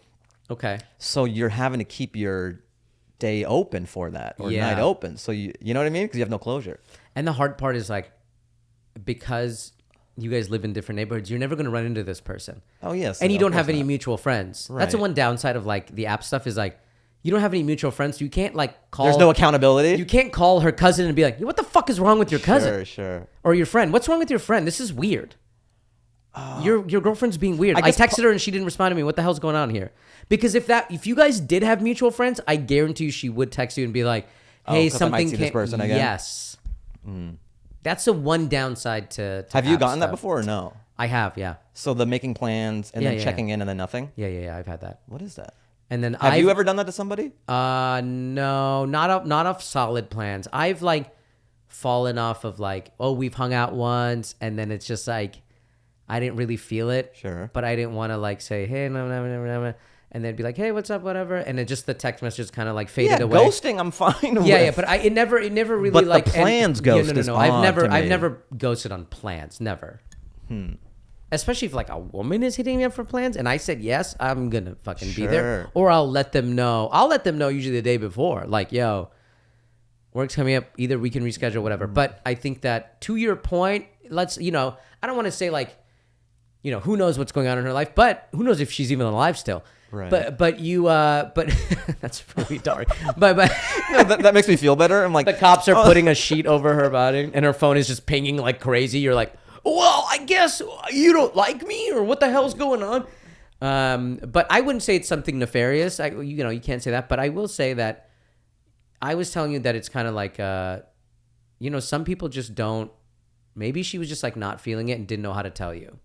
Or you were saying But also that too. that's You think weird. some people just don't like confrontation, or so they'd rather just like put it in a closet. Yeah, but then the problem is this. So then the reason why I was telling you not to respond is because someone that doesn't like confrontation will back off, and then they'll Give some excuse. They'll be defensive and make up something of like, I actually had to call the president, and I had to deal with the Pentagon and the drones in New Jersey. So like, I actually have a really important job, and then they'll try to like make you feel bad, and it's like you're not gonna get the real answer, which is, hey, I just didn't want to go. But then the problem is with the setting up the plans is like, then say no to the plan. Yeah, just say no.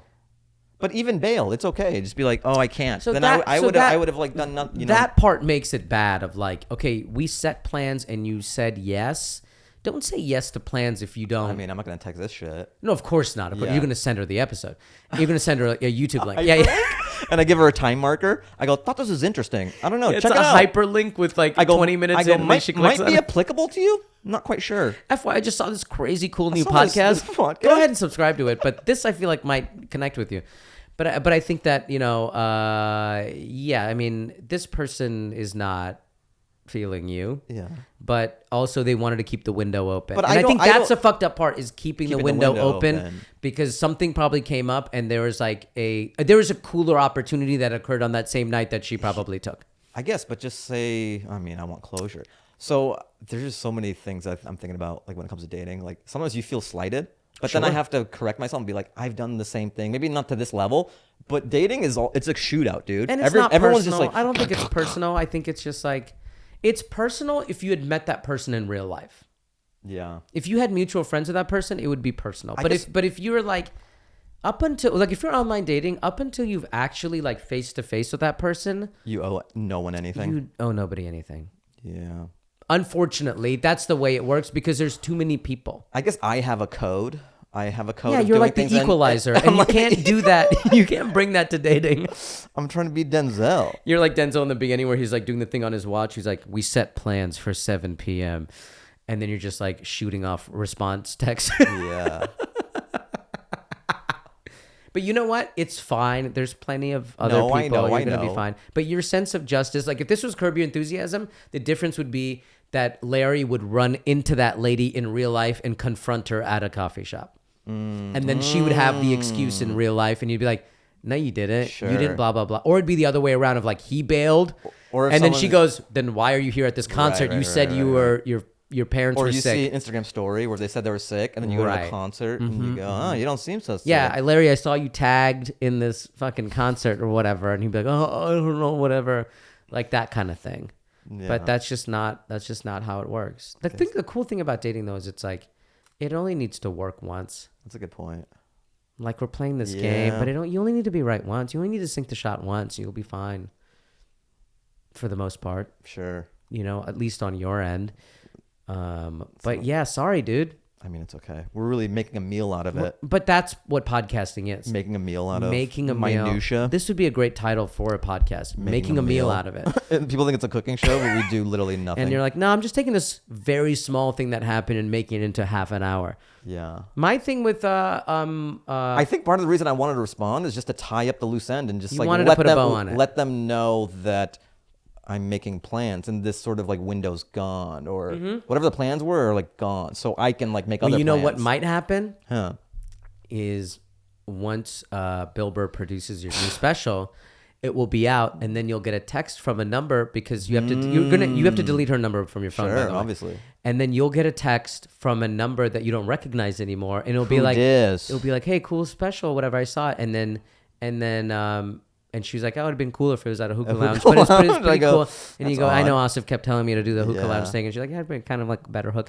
But then you'd be like, "Who is this?" And then you'll get the whatever, and then that'll be your little. And then she sensor. sends a video of herself crying, saying like, "I wish really I would have." apologize, Yeah. but, I was in the wrong You know, headspace. I was a sent child. I got sent to the front lines in Syria, and they didn't. The cell phone coverage Go, was really yeah, bad there. right. Like I haven't heard that. Every girl. That's the excuse. Every girl that goes to Syria. Really? What are the odds? Interesting. Everyone I know is in Yemen fighting the Houthis. Very interesting. Right. Very specific lies. That'd actually be a really funny sketch of every time you get ghosted. It's like the most insane. But they go through the work of green screening it, and I'm trying to look at the shadows. They're like, I'm actually a hostage in Nicaragua right now, so I'm sorry I wasn't able to. All right. Maybe when you get back. And you're like, I guess we could meet at Coffee Bean, whatever. Like, no big deal. I'll buy you lunch. What do you think what is your percentage of match to text to meet in real life? It's not great. I don't think it's great for anybody. Sure. Because inevitably, if you're getting to dude, meet... there's I've talked about this before, but like in apps and everything and texting and all, it's like the edge of tomorrow. Oh yeah, the Tom Cruise movie It's where like you keep Groundhog waking Day. up. Because you'll lose them at different points. I almost feel like 95% or 99% of dating is just guys doing forensics on their texts to figure out what they did wrong. And what kind of interest level do I have? And can this happen again? Oh my God, like it's so easy to lose a girl over thread. text. Whereas I don't think the same is true. I know there's some of that happening for women, but guys are in it for the most part. But I mean, the ball is in their court. Exactly. But I think a woman's default is no. They're looking for any excuse to disqualify because they have so much in the incoming pile. They have to. They have to be super, I don't know, discretionary. They have to be very discretionary. So And just meeting up with a dude you don't know is already dangerous. sure, but to even get to that level, yes. you have to be perfect. And then we just have so much data that I'll be like, never do this again, never do this again, never do this again. And I almost have this internal monologue and code. Can I tell you something? Yeah. This is just like what we were talking about with the comedy specials. There's no more gatekeepers. What do you mean? Back in the day, the gatekeeper was, this is my friend's friend. And so you didn't have to be the greatest person of all time. But when you're opening it up to the internet, it's almost like you have to run your personality through for like computer code. So there's like, there's this guy that I talked to in my neighborhood, and he's just like, whatever. But then on my phone, there's a brain surgeon who went to Harvard, and he's in town for the weekend. It's like, yeah, I'm going to go out with that guy. There's so many rules floating around in my head. There's better options. You have to be witty with your opening remark whatever it is. But not too You don't want to funny. be an improv 101 class. No. It just has to be a quick barb just to let her know that you're fun and you're loosey goosey. You don't take yourself too seriously. It's so funny. Yeah. Like you can't be holding a fish in your profile. So it's got to be witty out the gate, and then you can't write too much. No, You can't write too much. anything more than 2 sentences, you're fucking out. great. That's a manifesto. Yeah. Everything is just like. Your mantra has to be almost like, what would Don Draper text? But then you can't get too goofy. But also, it depends also what you look like. If you look like Don Draper, he can write a paragraph. You could do no wrong. Also, he's probably not writing that much. If you look like Don Draper, that guy's not writing that much. He's getting the flood. Yes. But I feel like the average dude, you have to play this thing of like, it's like trying to approach a cat. Of like, hey, no set of movements. You got to be chill. You got to show that you're fun. Yeah, that kind of thing. Yeah, you can't be crazy because their radar is like, this guy could kill me. This guy's a psycho. The amount of women that I know that have like probably like easily like 50 to 100 numbers blocked in their phone really? At any given point. Yeah. Jeez. Because if you're online dating, every guy has your number, I guess. if you give out your number and then a guy acts weird, you got to block him. I'm just blocking like the only people I have blocked are like maybe two actual people I've gone out with, but like on a date with. What were they doing? Why? Just weird. Really? Yeah, there's people who like you go out like with stalkery or what? Yeah, and you're like, oh, like interesting. This is like, but at least I have the foresight to be like, I figured that out the first time I hung out with you in person. I was like, oh, this is like, I'm gonna be nice and like get through this, but this was like, and you try. The worst is like when you go like, yeah, but I'm, I don't think whatever is there, and they just like continue to we gotta hang out, whatever. You gotta block those people. But that's 2 people. Really just 1. But the rest of the people that I blocked on my phone are like scammers. Right. You know, just like the random scam people. But for a woman, they have to also block the scam people. And then a lot of dudes. Guys. Yeah, like actual human dudes that are not like in a call center. So with the messages that you've done, have you learned anything? What are some things that you've done? You're like, oh, okay, never do that again. What I've learned is that when you're talking to somebody, you gotta like. In my experience, if you're talking to someone on an app, is like you gotta like if a woman is actually responding to you on the app, you have to like give them. What I do is I give them my phone number. I go, hey, here's my phone number. I would love to see you. We can hang out or get dinner or whatever. Here's my phone number. Text me if you want to. Bye. To them. And then I do like a dumb joke of like, but you know, don't send me any dick pics. You're a grown up kind of thing. You leave them on a little bit or something like that. And if they text me back, they're invested. Yeah, but I don't want to do the thing of like, give me your number, because I feel like that's crazy. Yeah, I do a voice note and I go, give me your number. And then I go, give me back my phone. Yeah, don't play any fucking games with me. Yeah. But I put it in their court of like, hey, you text me.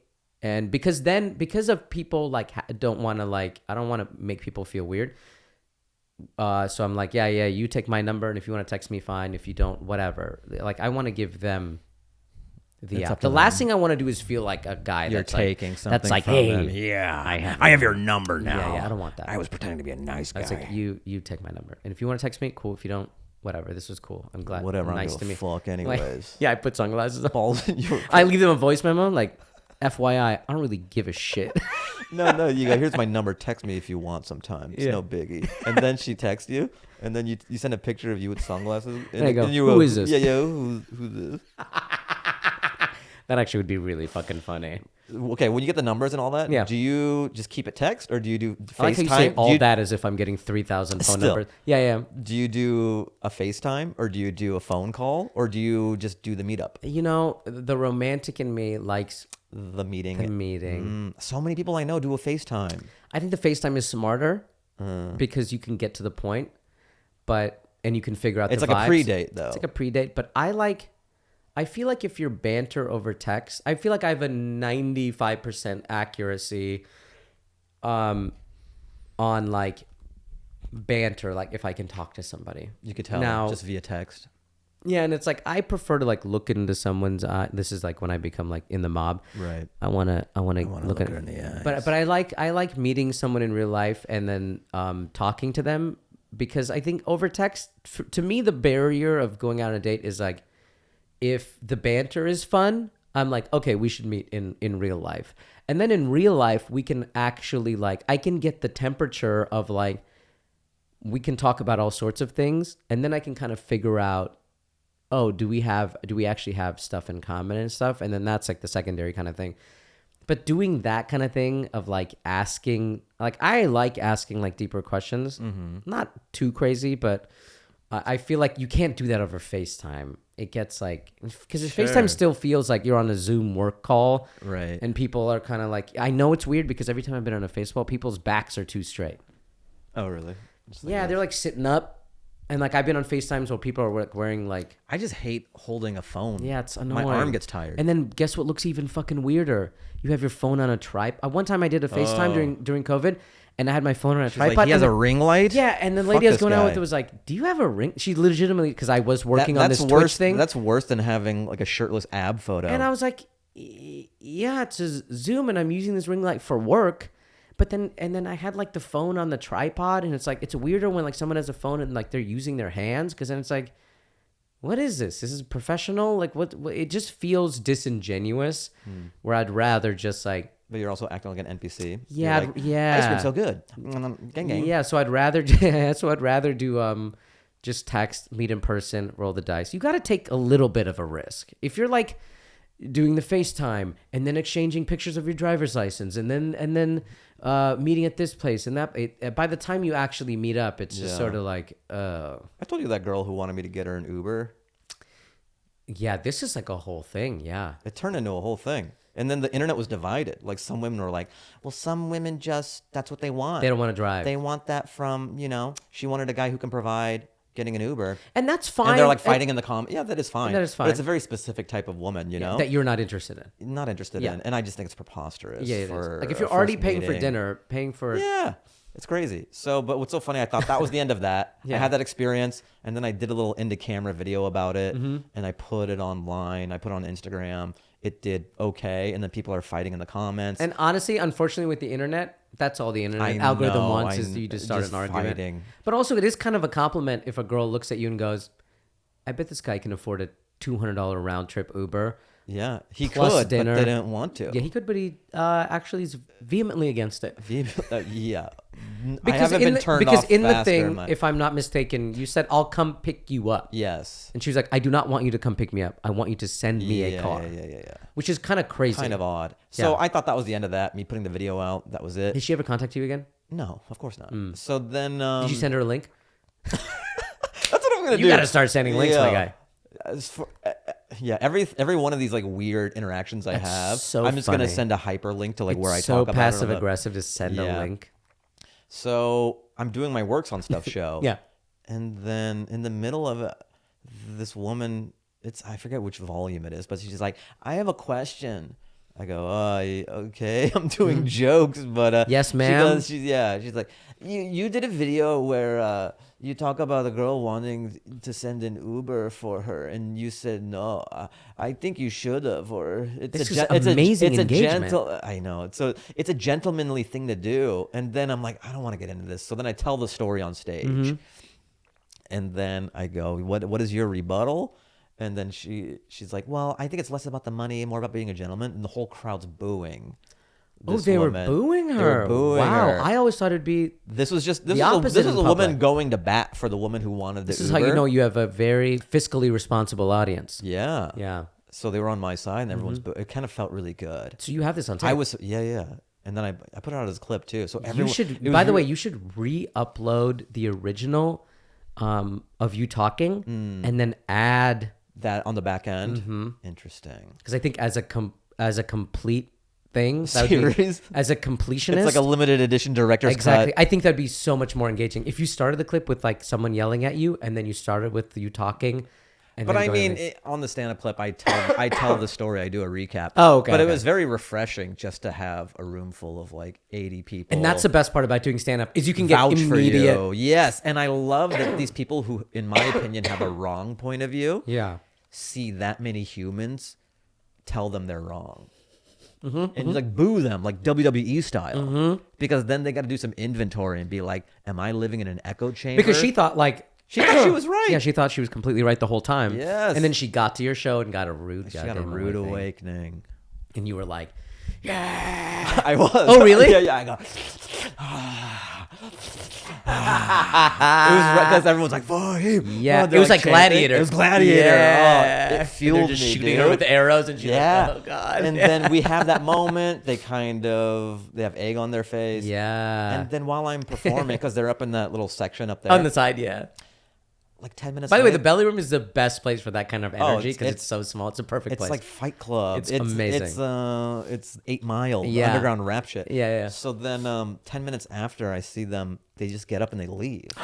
They took it personally. I guess. Oh, that's so sad. They probably felt like It's like, did they buy tickets to come to my show to rebuttal me on like to heckle and rebuttal a thing that I made on the internet? That's kind of sad, but also very childish to be that Sure. emotionally like insecure to be like, oh, you thought. But are you like a hitman? You just came to do a specific heckle? Some people do take things too personally. They forget that it's a comedy show and like, yeah, we're just fucking around, dude. Like, I don't really believe. care. Yes. This is like a light touch. Everything I talk Yeah, about is a light touch. it's I a don't light believe touch. wholeheartedly everything I talk about. Yeah, nobody believes these kinds of extremes unless they're a fucking psychopath. Like, Yes, but some they people took it- they do. took it But some very people personally. like felt she probably had. Well, to be fair, there's very few instances in real life where a person pays to go get booed That's a in good point. public. Yeah. We don't do that in society anymore. We don't boo Sure. people. It's a very specific like S&M dominatrix. Yeah, so she probably was like, I don't love how this. I didn't put on heels to get fucking torched.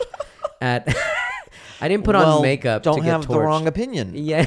It's not that hard. You just Gotta have the right Yeah, opinion. I feel like a little bit more in tune with that than the normal person. I feel like it's kind of a liability that when that kind of stuff happens, I will go back and be like, yeah, it's no big deal. I will sometimes, like, I can kind of sense, well, look at somebody if they're getting torched at like a show, and I'll be like, I do this thing where I'll be like, that's so cool. I do opposite crowd work. So I will make fun of somebody, but I'll be like, that's so cool. I'll frame it as a positive, and people are way more okay with being roasted if I go, It's cool. that's cool. Like, I'll be like, there's a guy in the audience, and I go, take out your phone, because I was doing this bit about how I wear a bucket hat and I feel like only black people can pull it off, and I was like, you can Google bucket hat and it's only like all the models are just cool black people, and I go, hey, take your phone out, and this guy was like, I don't have a phone, and I go, the fuck. And I go, that is so cool, dude. This guy's a goddamn, like, I think I also called him like, oh, this guy's a fucking assassin. That's so sick. I was like, this guy probably has a side, because his wife probably told, like, his wife, I was like, are you married? And he goes, yeah. And I go, your wife probably loves so you don't have a cell phone because you can't have any side pieces. Right. And I go, if he wants to have a side chick, he's got to go write a letter. Payphone. He's got to go write a letter, to whom it may concern, my dearest, whatever. In 3 weeks' time, if I'm still in San Diego, please visit me.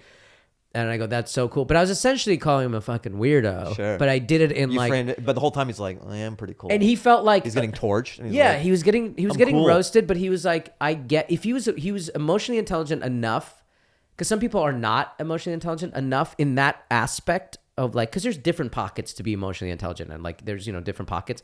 But as far as like, we're very good because we do stand up at getting if someone is not taking the roast well or not. And so by doing that little thing, it changes it to where, like, if they get it, they know they're being roasted, but they're like, I like that this is not like a fuck you, dude, kind of thing. And they go, okay, I'm being roasted. And then there's some people who don't like that lady, literally, it's the worst thing in their life because they think that everyone. What did you think was going to happen? It's just so interesting to me. And those people, when I say like, oh, you're so cool, they legitimately believe it. They go, oh yeah, I guess I am. At the end of the show, they're like, hey, good set, and thanks for calling me. Like, I've had people who like I got laid because you called me cool. Like, I've absolutely torched people. One time I torched this guy at the Comedy Store, and he texted me. He like DM'd me, and he was like, dude, thank you so much. My wife and I had such a good time at the show. And I was like, dude, I was absolutely eviscerating this guy. But I was framing it as like, man, that's so cool. I could never do that. Just torching this guy. And him and his wife were like, oh my God, I am so cool. You're right. Where it doesn't even make sense. You're like, this guy's so cool. Like, your dick is like so tiny, probably. Yeah, I wish I could have a half a centimeter dick like you. Awesome, dude. Just being able to like, you just get like a rub against her. Yeah, like, I don't even know how it works. When you're on a road trip, you just like piss into a thimble. Like, that's so cool. It's so awesome. He's like, that's so fucking. I told you. I'll have 9 more drinks, dude. Sweet. But like that kind of thing, some people take it very personally. But yeah, I think that kind of framing of like, you never know what your audience is too. Maybe your audience is a little bit more like... Yeah, who are they? Guys, write in the comments. Who are you? Who is your audience? Who are you? I feel like your audience are working professionals. What does that mean? Prostitutes? No. They're like people with jobs. Like your audience has like... They have careers. They got 401ks. Yeah. My fans got bank accounts.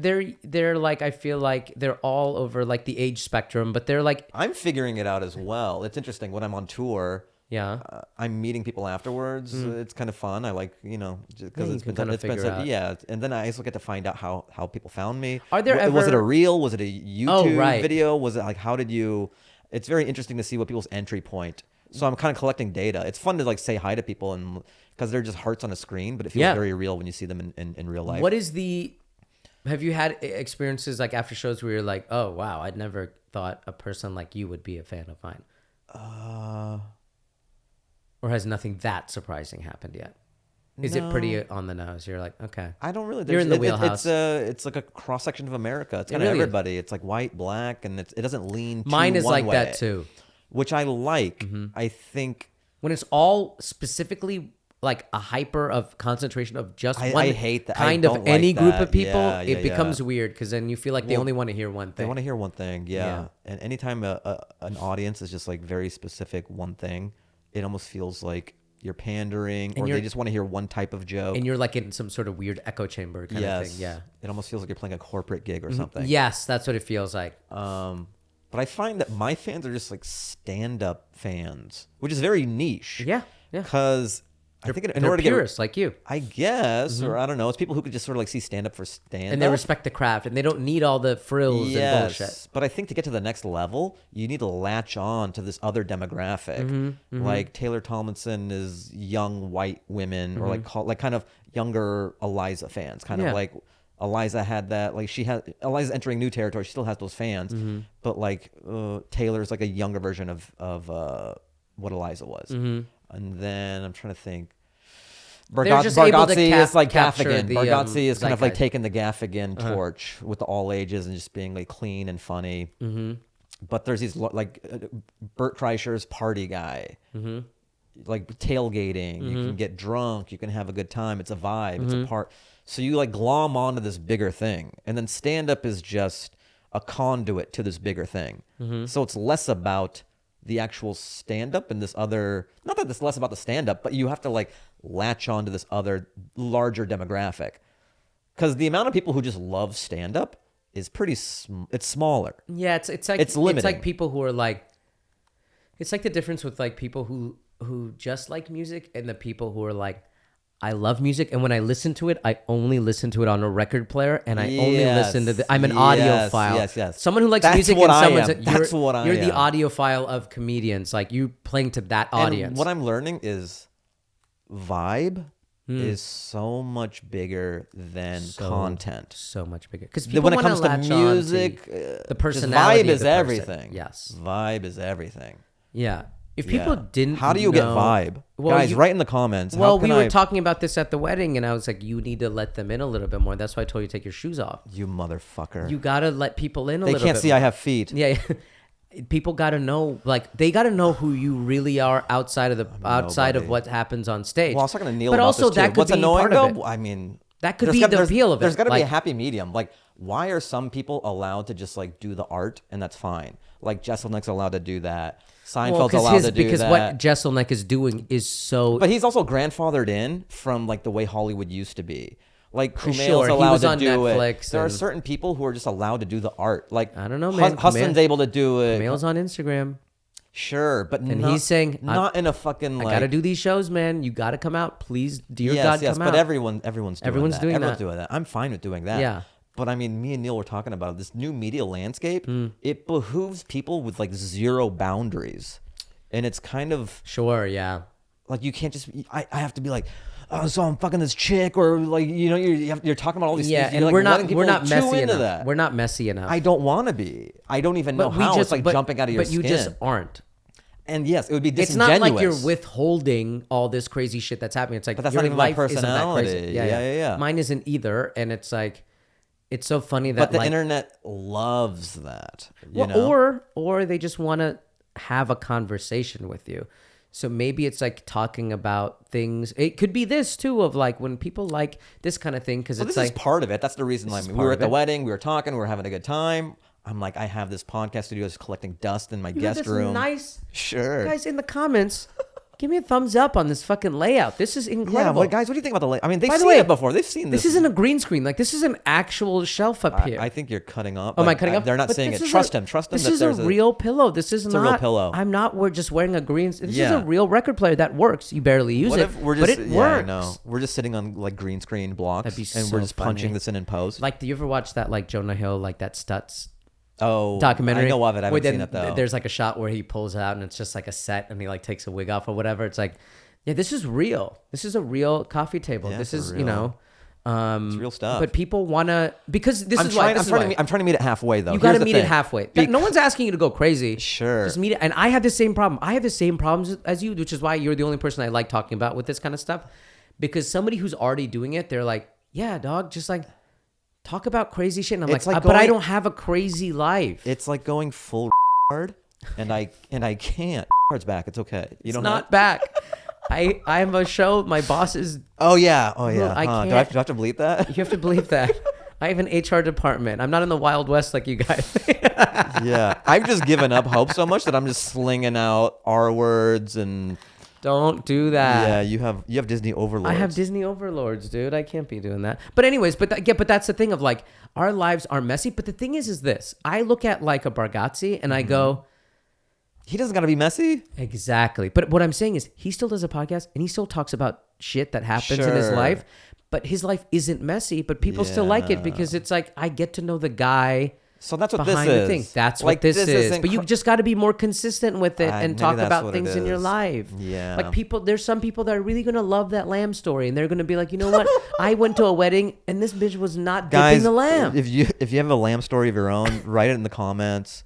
Yeah, let me know. I want to Let me know. I want to hear your lamb story. And you know what you should do? You should do follow-ups to the comments you get in the podcast where you go, hey, like in the next podcast, you go, Sure. you know what really blew up in the previous one is people really connected to that lamb story. Right. Like somebody, blah, blah, blah. Someone so-and-so said that they went to a wedding and nobody was getting dips at the lamb. Oh, shit. Whatever. That way That'd there's be a like real a power continuity. move. There's a bowl of au jus, and then like no one's getting dips. They're like, are you in the immediate family? Yeah. It's just for the bride and groom. Fuck out of here.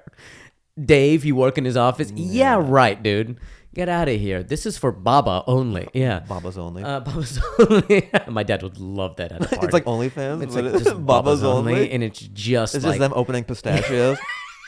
And just like, thank you. it's like for this the biryani has twice the oil. He's like, yes, yeah, Baba's only.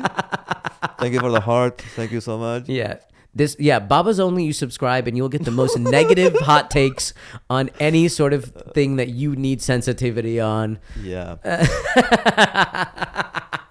But that kind of thing, I think, like I'm gonna have to start doing that on January 1st. Yeah. You have a show to promote. I have a when show. When is it coming? Deli out? Boys will be out on Hulu. 10 episodes. March 6th. Coming up. It's so good. I'm so excited. I was just at a party after the wedding. I went to Abdullah Saeed, who created the show. Him and his wife Ali do like a holiday party, and I went. And so we were talking about it, and they were telling me about like the promo stuff and all that. And you know, I've been talking to like some of the people who are in marketing and stuff, and they're like all like they're really hyped for the show in a way that feels like they actually like the show. And that's you don't awesome. you don't really know, but like Sure. it does feel pretty like, oh, if we're gonna be doing marketing anyway, they are pumped to be like marketing a show that they actually like, so they can kind of hang their hat on and be like, Yeah. oh, but I'm also marketing for this show, and like having them be like, oh yeah, we saw X amount of episodes and we really like it. That has been amazing to hear that. So on January 1st, you know, I'm doing the whole push. podcast run. I'm doing the whole And you want to start with Dance Hour. and it got to start with Dance Hour. And I revived it so you could good. yeah. And I thank you for that. And that I'm going to be talking. Oh, we had this whole conversation, and I really want your fans to talk about this. Uh-huh. The thing that is holding us back, Yeah. it seems, Sure. What? is not doing this consistently, This is true. right? What if I just meant us meeting up every week? Yeah. Not maintaining this friendship consistently, but also it's doing the podcasting, but it's also my worst effing nightmare What? is going, hey guys, what's up? I'm at Chipotle right now, and I'm eating a bowl. So I just wanted to get on and talk to you guys about the week I'm having and blah, blah, blah. Yeah. Shoot me actually in the face. That was painful for me, even though you were doing a reenactment. That hurt. It hurts. Because I envisioned myself doing that, It's you know? But I've done it. awful. I'm trying to get better You're about good. it. You went live at the wedding? At the wedding. Guys, if you're a fan, you were there, and That was a hot It was live. a moment. We did not have great seats at the wedding, but that was Yeah, it was out of obstructed view. But that was out of our respect for the immediate family of getting all the good seats. We didn't want to Right. sit right up in the front and then being like, Sure. who the hell is this? Why is my grandma sitting behind a pillar at this wedding? We're evil Hollywood tables, so we Yes. had the obstructed And view. frankly, with the amount of noise we were making and sidebarring, you did not That's want a us. good point. That was a fun table, though. The comedian table is always the best best. table. And the people who weren't comedians were so lucky To have us to there. be sitting next to us at that table, because they were getting Free and there show. you had fans. Did I? Yeah, there was the lady and her husband, they were at our yes. table, and her husband was like, she didn't want went to to say anything, Irvine. she went to Irvine, and She also said she was surprised at like how many like white how people, diverse your audience is. Yeah. I guess she thought it was going to be like all hijabis or something. Yeah, she thought it was going to be all Afghan hijabis. Right. But that is not the case with not your my audience. demo. You play to a wide I'm actually audience. kind of nervous sometimes when I see a lot of hijabis. Not that I have anything Because against you feel it. like you're going to let them down? Yes, like I might disappoint them with some of my subject matter and comedy because I'm not gonna like clean it up because I see that, but I hope it's not too much for them. It's not. But that's their deal. That's not. Yeah. You're in my turf. Well, I'm not doing an MSA event. and they're coming to see you because they're fans of you, so they already know what your brand is. I should hope so. No hijabi is seeing your picture and being like, some people though they just know Afghan wedding you don't and even have, they see a yeah, name. But you don't even have a beard. If I was a hijabi, I wish I could grow this. I can't. if I was a hijabi, I'd go to Hasan first, or be disappointed by Yeah. me. You would be third. They see that I'm like clean shaven. They're like, this guy's too modern. Yeah. Like it's gonna be too hot for TV because you could see my naked face. Yeah, they're like, this guy. I'm not trying to get horny while I'm watching this guy. I want to focus on the material. Yeah. I'm like brown Matt Rife to the hijabi community. They're like, there's just something about him, dude. Something that jaw. That lack No, but of your jaw. audience is great. They're audio files, but they're comedy files. We'll make this a new Comedy files. like cinephiles. They're comedy files. They're jokophiles or whatever. Sure. Like they love the purity of the joke, Guys, which is what it should be. Write down your race in the comments. what you do for work. I actually think this is hilarious. In the comments, Put your don't write race- anything. Just write, just write Afghan. Just put down your ethnic background. I mean, whatever you are, don't lie. Yeah. This is like a census report. And then Fahim will go down and then he'll report for the next episode. He'll be like, so what I learned from the comments a breakdown of is that my composition. lamb dipping is a huge issue. Sure. I have a surprising amount of Cambodian fans? Yeah, Cambodian fans. They are strong and they're typing it in all caps. Right. And they want me to grow a beard. Yeah. If you have any like fashion tips. How much of a beard can you grow? It's not great. Like it's fine when it's close to the face, but then once it starts growing out, it just seems It's like patchy? it's patchy. It looks like I'm malnourished. You want to go to Turkey and get that sorted out? I don't care enough. I always think it's so funny when guys Get get a beard transplant. It's crazy. Because it's so down the list and they think that this is going to change their life. Like head, I understand. Head okay. is so important, I guess. But beard, or like I've seen ones where they get chest hair implants. No. And they even do pubic Hit if me they up, want. guys. If you're watching This this right is- now and you feel bad about not having chest hair or beard hair, I will locks of love you. Yeah. I have plenty to spare. I will send you a Ziploc bag, Yo, no questions this asked. This could be part of the promotion for the show. Yeah, Like Asif does I'll locks of send love you a lock of my hair for the beard. if you can prove to me that you watched the show. But what if you mix up the bags and I just have your chest hair on my face? They're like, I wanted the chest hair. I just got a bag of pubes. What's happening right Yeah. now? I'm like, oh, hey guys. The spirit gum. But yeah, that kind of thing. I think breaking through that uncomfortability of like just Hey, guys. talking to the because it doesn't need to be corny. Like we have this thing of it because We have every time we see it, standards. we see the corniest version of it. Sure.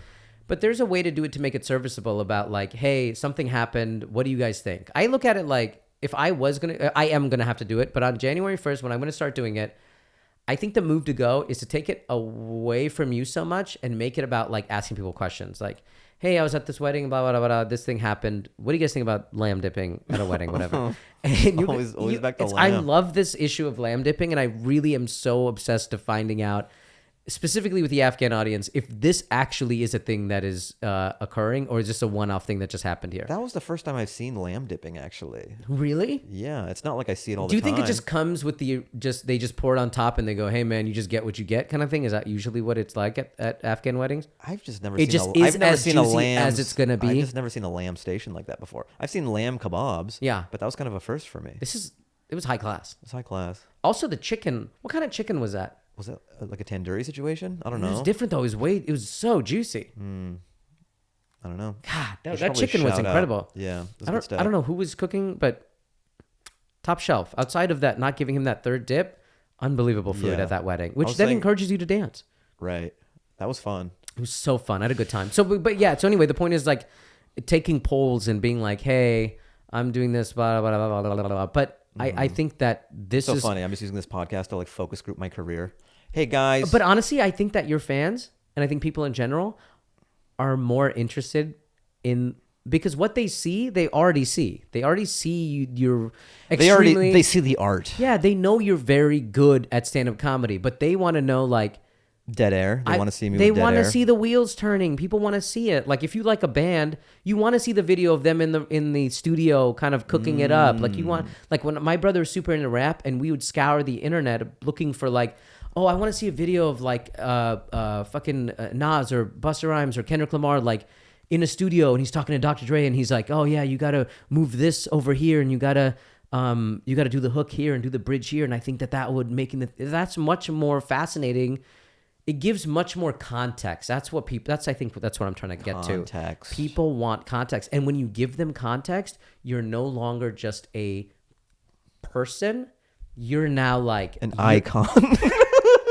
I'm just trying to, like, I'm putting words in your mouth to build me up. Yeah. A cultural, I'm now a moment. Are you saying I'm a voice of a generation? Yes, but I think that when you give them context, you go from person I see on a billboard to that's my brother. I'm on billboards? I think so. If you I was once. When you get Bill Burr to sign off on this, you will be on a billboard. Full circle. Full circle, yeah. And I think that once people look at you like you're my brother, bro. Because I will say all the big comedians, I feel have like brother energy and artists, like I have cousin energy. Even then, even cousin would be incredible. That's what I'm trying to get on. Cousin or energy? coworker. I feel like I have coworker energy, like fun coworker. I get that a lot, actually. People go like, "Oh my god, you remind me of my cousin or my I get or cousin. my fun I get Indian cousin coworker." all the time. Yeah, we have that kind of vibe. Yeah. You remember my cousin Bilal? Yeah, I'm I get like, that a okay. lot. And I go, "Okay, who the hell's Bilal?" And then they show you Bilal's picture, and you're like, "You think I look like this?" Sure. And I go, all right, I'll take it. Thank you so much for coming out. I mean, you brought 6 of your friends. Do you get this thing that happens on Instagram where people will just like tag you on a video and they'll say like, hey, I didn't know you dance, or I didn't know you skateboard, and it'll just be somebody else who kind of looks like you. If it's funny, I'll be like, that's actually kind of funny. I'll take it. But if it's just some random person being like, you look like my dad. You know what's so annoying? I make clips and then I just put them on all the social media. So I'll have a stand-up clip. I put it on Facebook Reels. I put it on YouTube Shorts. I put it on TikTok. It's like a lotto ticket. Yeah. You just make the content and you blast it out, and then sometimes it takes off on one of them. Sometimes it doesn't, yeah. So I have one of them, and then it's on TikTok, and then sometimes I'll go and check out the comments. One of them is just me doing stand-up. This comment's so racist. This guy just goes, he goes, wow, Aziz had a real glow-up. Like, what? What is that? Like it's just so funny. Hold on. Like, trolling. I know, but like, here's the thing. I mean, stand-up and art is so ubiquitous with white that if there's two brown or two ethnic names, well, only Aziz can exist. They'll just go to the first name they can. You know what I think mean? Of. Yeah. Like, you could have a million flavors of white. Yeah. Well, but any other brown person doing stand-up is trying to be Aziz. Well, this is what you're in the hopes that, you know, when all is said and done, that the next Afghan person that does stand up, they'll be like, oh, looks like Fahim got some work done. Yeah, but is that how close-minded? Well, that's just how it works when there's not enough examples. Like, they go like, you know, they've had hundreds of years to have. We're not even the same thing though, like me and Aziz. Yeah, but you know, if you're a racist trying to troll someone, yeah, you are, and that's how you get maximum damage. You know what I mean? Yeah. But that's just trolling. I look at it like, hey, did it create a conversation? No, not really. No, it's just floating around then in space. Useless. Like if it created a conversation, I'd be like, okay, at least this shitty comment had some value. It is a racist compliment though, because he did say glow up. He's a glow up, and he's a very successful, like, he does theaters, so it's like, this is not like a negative thing. But that's not me. That's Aziz. No, but I'm saying, the only like, positive that I could take he's from that is that he thinks I'm a better looking Aziz. Like Aziz went to Turkey or something? Sure. Yeah, maybe. I broke my legs to like make myself taller. By the way, if Deli Boys is not a hit show, it comes out March 6th. By April 6th, I will be on a flight to Turkey getting my knees blown out so I can come back 6 foot tall. I'm tired of playing with y'all. No, I think you should do it for the promo run. Like, what if Hulu comes to you and they go, look, we've done a focus group. People would love if you are 6 feet tall. So Hulu's gonna pay for you to get your shins broken. Can I And hopefully steal this idea? we'll do it in time. I'm gonna do this I'm gonna pitch this to Hulu and be like, can you guys make me Well, taller? do you know what the turnaround time is on that? It's like 3 months. So it's like if I do it now and it comes out March 6th, I'll be and my journey, like I'm in a wheelchair and I'm doing like the walk. Sure. Oh hell yeah. I want to do the sketch Let's where, do- I mean, this is so funny. The sketch where it opens up on a bed. There's like, this guy and girl just had sex, right? Yeah. And she's like, good morning, and then the sheets come off and then she sees these 2 scars on his shins. and then she's like, what is that? He's like, oh, I got, those leg lengthening procedures. I used to be really short because he's like, Yeah. like, oh, I just thought you really tall. Like, no, I was pretty short. Yeah. And I had that procedure done, so I'm tall now. And she's like, oh, like, how tall are you? And he's like, like 4'6". She's like, no, you are, yeah. And then he pulls up a picture, and it looks hilarious. He's like the same height as like a bush. Yeah.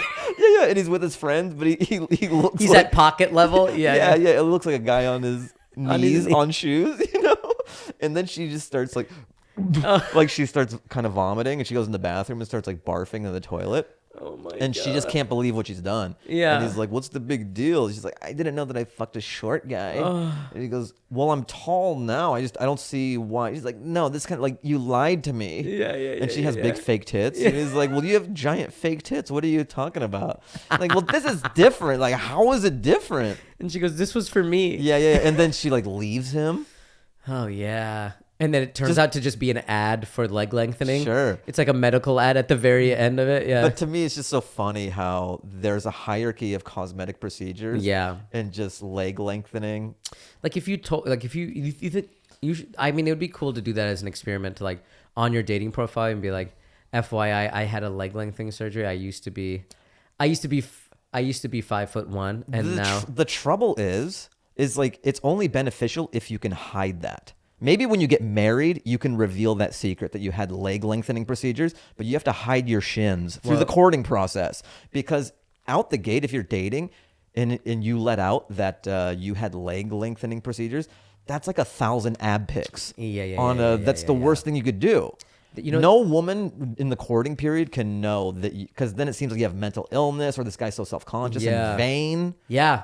There was this one story. That has to be by the way, after you've been married and you have kids, you have your first child and you go, by the way, I had leg length. I can wear shorts now. There's a reason our son is not making the team. Yeah, there's a reason I've been wearing pants in the shower.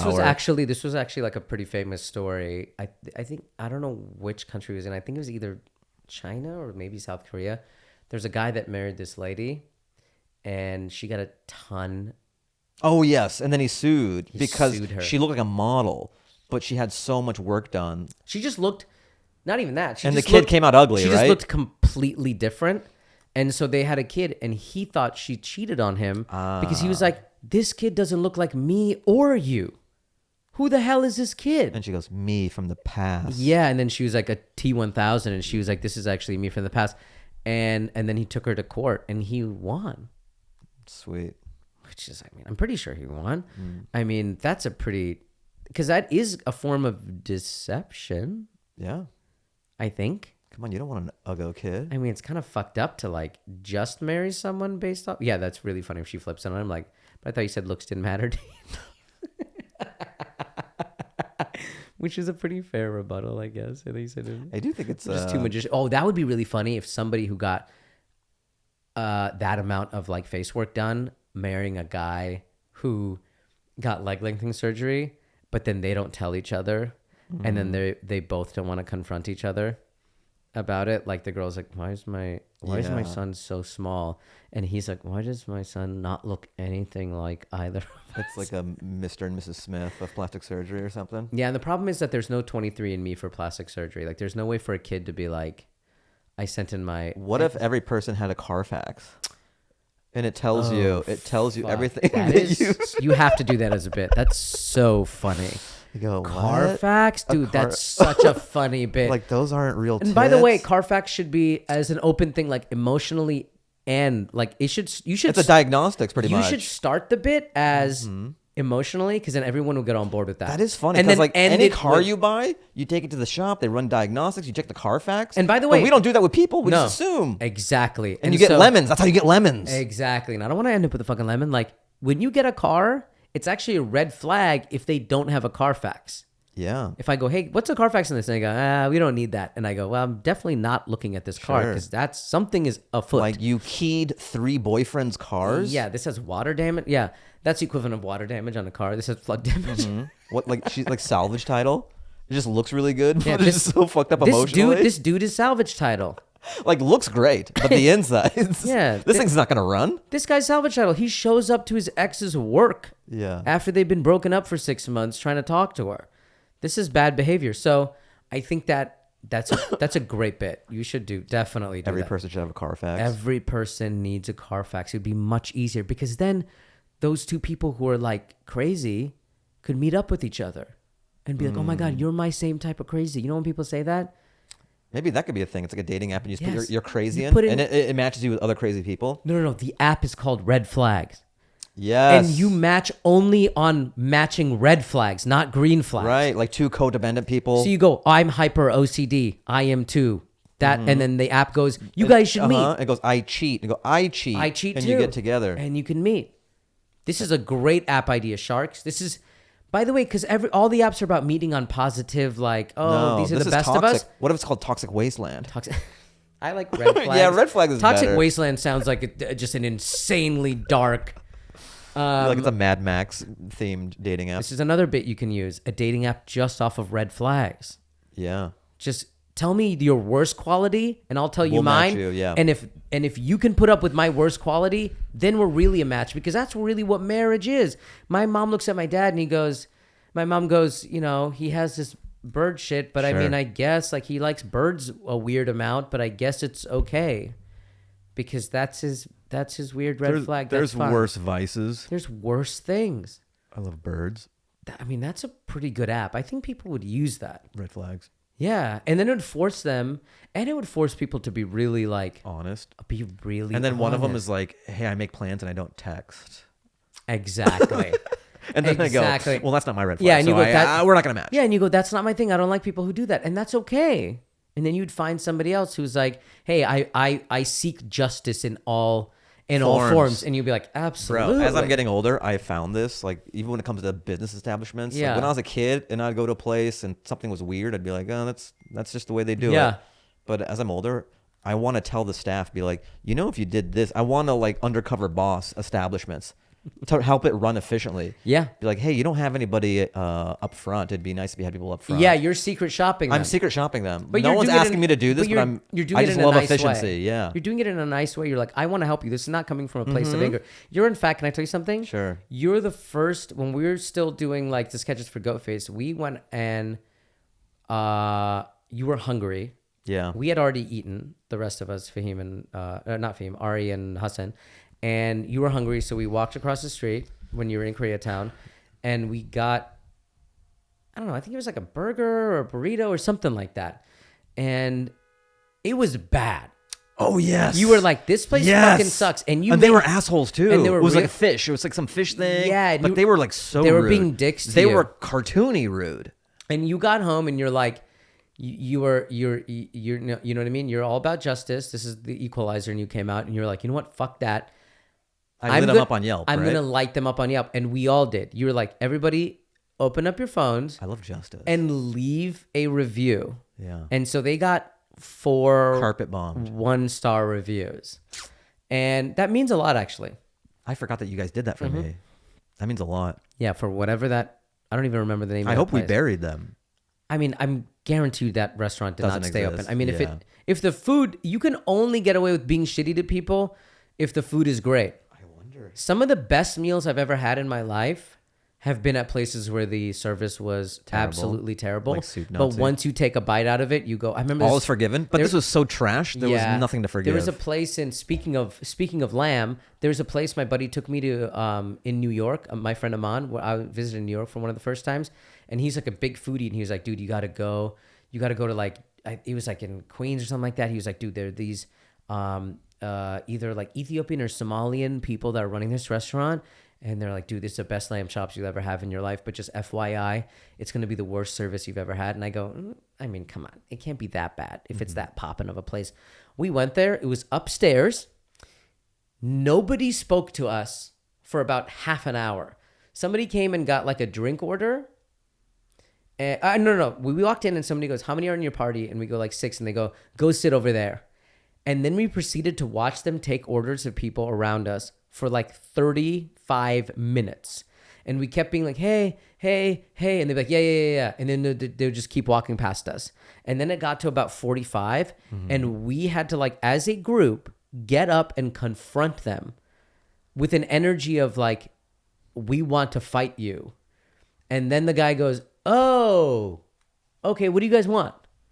And then took our order, and we were sitting down at the table, and we're like, what the fuck, these guys? These guys are pieces of shit. What is their goddamn problem? We hate these people.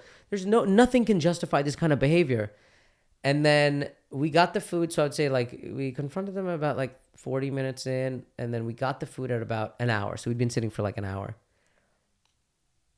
That first bite for him. Amazing. It was, I have the You best. spit in my mouth. I don't care. Sincerely, it was Stomp the best. on my balls. It was the best lamb chops I've ever had in my life. Dip? No, you didn't need a fucking dip. That's how good they were. And I was like, and it came on this beautiful rice, and I was like, I ate like 4. I don't even like lamb like that. And I ate like 4 or 5 of them. We ordered more, and I was eating it, and then I just felt like my whole attitude changing, where then it became like how really buff people talk about working out, where they go, I don't really start, like, remember there's like this old Muhammad Ali quote where he goes, I don't start counting the workout until I feel the pain. Where they're like, I don't start counting my crunches until like 100, because when it really hurts, that's when I start 1. And so I was like, I became like that about food, where I was about lamb. I was like, yeah, all that fucking bullshit of having to sit there, be pissed, confront them. That's what they wanted. They're like, you want these fucking lamb chops? You gotta fucking prove to me that you deserve these fucking lamb chops. Like, we had to Mr. Miyagi our way through it. And then when we ate them, everybody in our group was like, that was the greatest meal we've had. It was incredible. I loved it. And it wasn't even, and the best part was it wasn't expensive. How much? I think like each person maybe spent like $30. Budget It lamb. was a budget lamb. Damn. It was fantastic. And then on the flip side, you go to like a fancy restaurant and it's like supposedly good and it's overpriced. Nothing pisses me off. I went to a steakhouse, or I just typed in steak because I wanted it. Already a risky move. I know. Because I was going to go to Larson's. It's just Yeah. like a traditional chain. You ever go to Smokehouse? That's awesome. Yeah. We It's gotta- right across the street from Warner Brothers. We should go to Smokehouse sometime. You know, George Clooney named his production company Smokehouse because he used to go there all the time for ER. Because you just walk across the street. Yeah. So his production company is called Smokehouse Productions. We gotta have grown up hangs. Yeah, Me, it's like an you, old Ari, timey like steakhouse. once in a while type meet up at Dan Tana's, Oh yeah, right? Because I'm not gonna play golf. I think eventually I will. I'm gonna start playing pickleball. I started playing pickleball with my nephews, and then my brother has there's like a court right in front of his house, and so I was playing with my nephews, and then I kind of got into it because I played tennis in high school, and then we were playing with other people, and like if you've ever played tennis or ping pong, I'm like, this is actually fun. It's less embarrassing to me than golf. Golf is just like, for me, I'm about efficiency, and I'm sure you are too. Love efficiency. And golf has zero efficiency. It's like per 1 minute of playtime, you're spending 46 minutes of just fucking and It's a futzing around. masculine way to go to the park. I've always thought about this. so dumb. You can't go to the park with your boys Which is because that's so dumb. That's too gay Let's in some not guys' mind. keep the park. So we need to like hit some balls and walk around. I would much prefer a concise workout, and then we go eat somewhere and talk for 2 hours. This is deranged. But then it's good cardio. You're walking. There's green. But pickleball is great cardio Sure. because you're But running. There's less grass. Yeah, but you're just running around. But You got to touch grass, dude. that's true. But you could do it and then walk on the grass. It's like right there. It's a court, and then you're. That's a quick hit of grass. Imagine being engulfed by grass. You're just surrounded by But you're not grass. taking your shoes off. You could. Also, I read this thing that's like, it's actually really dark if you think about it, where What? there are like these golf courses. It's like the most exploitative sports because like the amount of square footage they're taking, Oh, away from the earth. and just like homes. Like you could like we have a housing crisis. Like you imagine how many apartment complexes you could build on one golf course.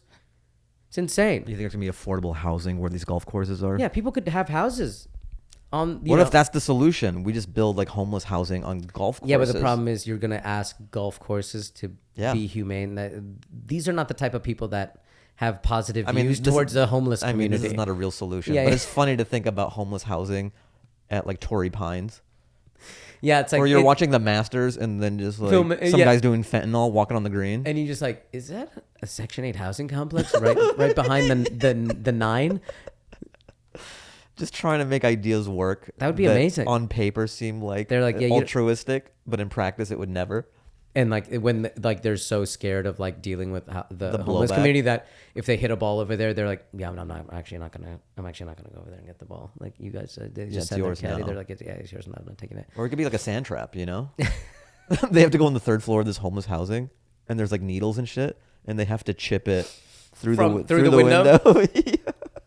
But that's the kind of things of like efficiency where like you look at things and you go like, it's just like one person explaining it and you go, oh yeah, what the fuck? We have like 500 golf courses in LA, and our whole problem is like we have no quote unquote no space for housing. Mm-hmm. And you go, yeah, but that golf course is like 80 acres of prime real estate, and it's just woods and just manicured grass. Well, rich people, they need something to do. They need a walk. They need something to do, but it needs to be fully secure.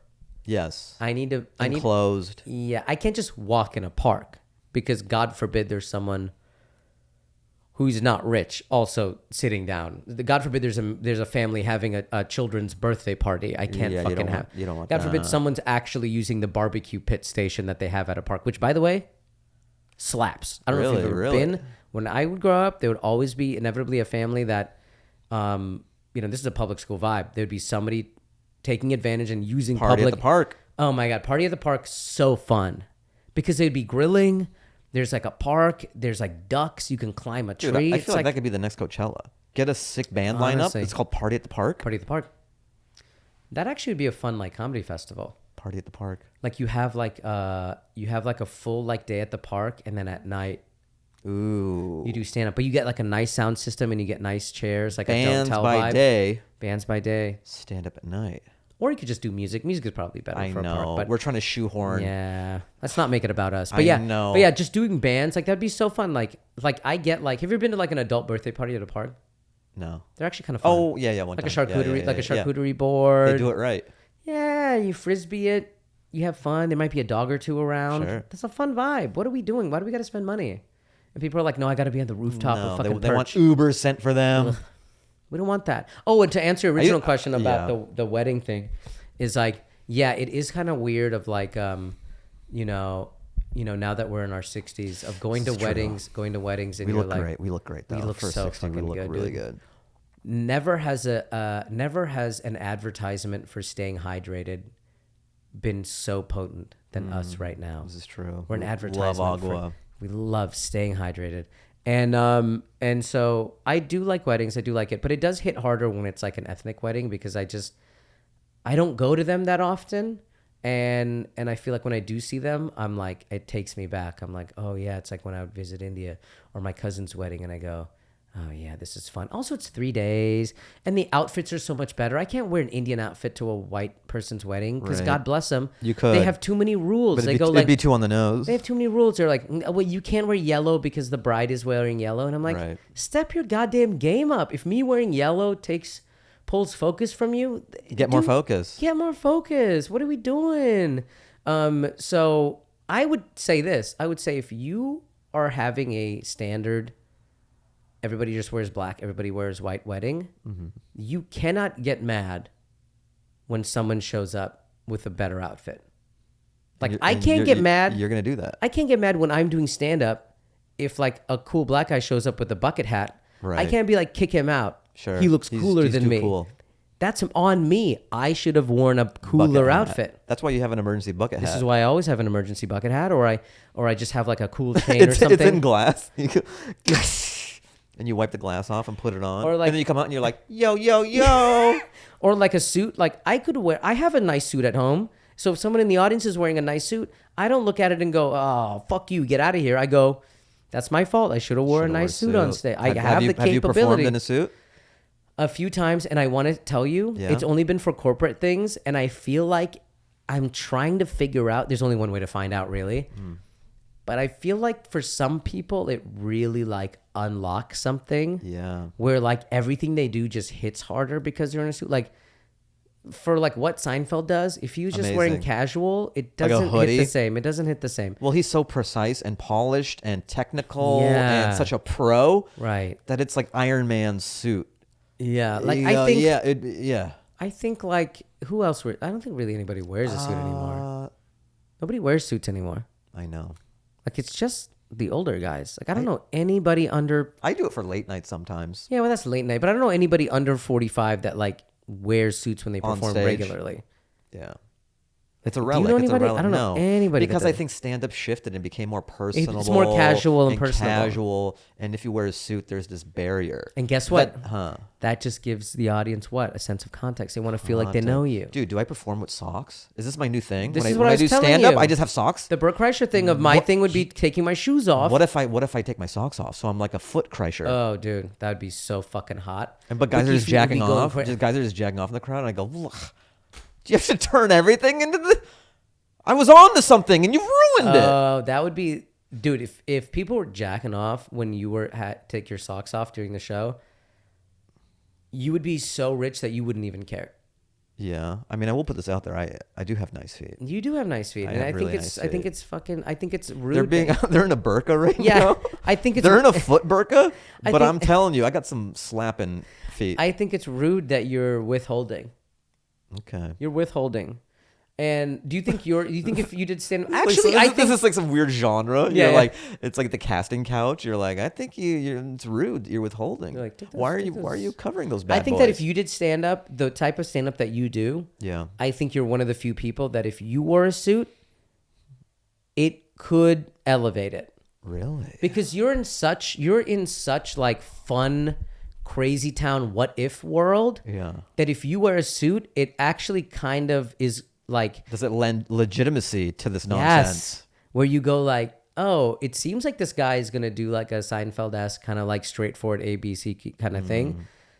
But he's taking it like, oh, it starts in normal land, but then you veer off into crazy town in Sure. such a good way Yeah. that I think like anytime I've seen you do a set on late night with a suit, it hits really hard. It does, because for most comics, when they do late night and they're in a suit, it actually detracts because their material it doesn't fit. It's like subdued already. Yeah. I think you should try it. Interesting. Just say, hey, like even yesterday, the outfit you just wore like a really nice suit to the wedding yesterday. If you wore that to the club and did a set, I don't think that you would have crushed any less. Yeah, it would be lateral or maybe Better. It And wouldn't you- be and worse. can I tell you something? This is Yeah. a thing that I do. I feel like I have like a much more. I feel like your trajectory was much, as far as your learning curve was much shorter because your brain just works and joke much faster than people. For me, the curve for people who want to do the arts, you want your curve to be, you want it to be shorter, but the likelihood of it being short is very unlikely. Meaning like for you to figure out what works for you is going to take, it's going to take the 10 years unless you're some sort of anomaly, right? Sure. Like you're an anomaly of like, you figured it out much quicker because your brain works that way. For me, I had to like, it took much longer for me to figure out how to write jokes, how to perform jokes, what is effective as a performance technique for me. Like I was trying multiple different things. Like I used to talk way too fast. I used to be too loud. I used to not have levels. I used to not know when to accentuate or when to pull back, when to have a quiet moment, when to not have a quiet moment, when to push, when to pull back, where to place certain jokes into where to put a tag and whatever. So that takes a lot of time. So for me, it took so much longer. And so like, I feel like now I'm at a place where I feel like when I get on stage, I'm like loosey-goosey and fun. And it is a thing where initially I was like, it's so fucking dumb. Why did it take me so long to figure out how to close that gap between me now and me on stage? And there's no way around it. It just is a thing that just takes the Power time. through it. It takes the You have to time that put it's the going to time take. in. Yeah, exactly. And so, And there's no shortcut other than just like a bunch of stage time. And then Right. it happens when it happens. 100%. And so one of the things I've figured out is like, I like moving around a lot. It's kind of like, I like moving around and, playing with the chord. And I like for it to feel very flowy and loosey, like fun. And like when I'm roasting people, it's like, yeah, that's so cool or whatever. It's just like silly fun time. And it works because then when I talk about like, if I'm talking about like the war or something like a little bit darker, There's levity to it. There's You're like, levity. No one takes you super seriously. and if I'm tricking you into thinking about something because I'm couching it in like, if I'm talking about the war, I'm kind of like dancing while I'm doing it. And so you don't realize until it's already done that you're like, oh, you got me in this territory. Versus if I was like, because you have to kind of trick them, because if I talk about a war, people get sensitive because they go, you look like someone we would bomb. Sure. And they get very sensitive. Right. So anyways, but also like being loosey-goosey kind of fits the type of material that I want to do. And it fits a kind of delivery system. You have to find the right delivery system for the material that you're doing. I think for you, because you move a lot. Sure, yeah. And you do a lot of act outs and all that. But yours are different in that like you come off as someone, like when I move, it's like, oh, this is just a dumbass moving. When you're moving, they're like, I don't know, was this guy classically trained as a dancer? This is insane. There's a precision to the movement that most comedians do not have. Is his foundation mime? Yeah, they're like, did this guy do Tish at School of Juilliard? Dance Yeah. and then whatever?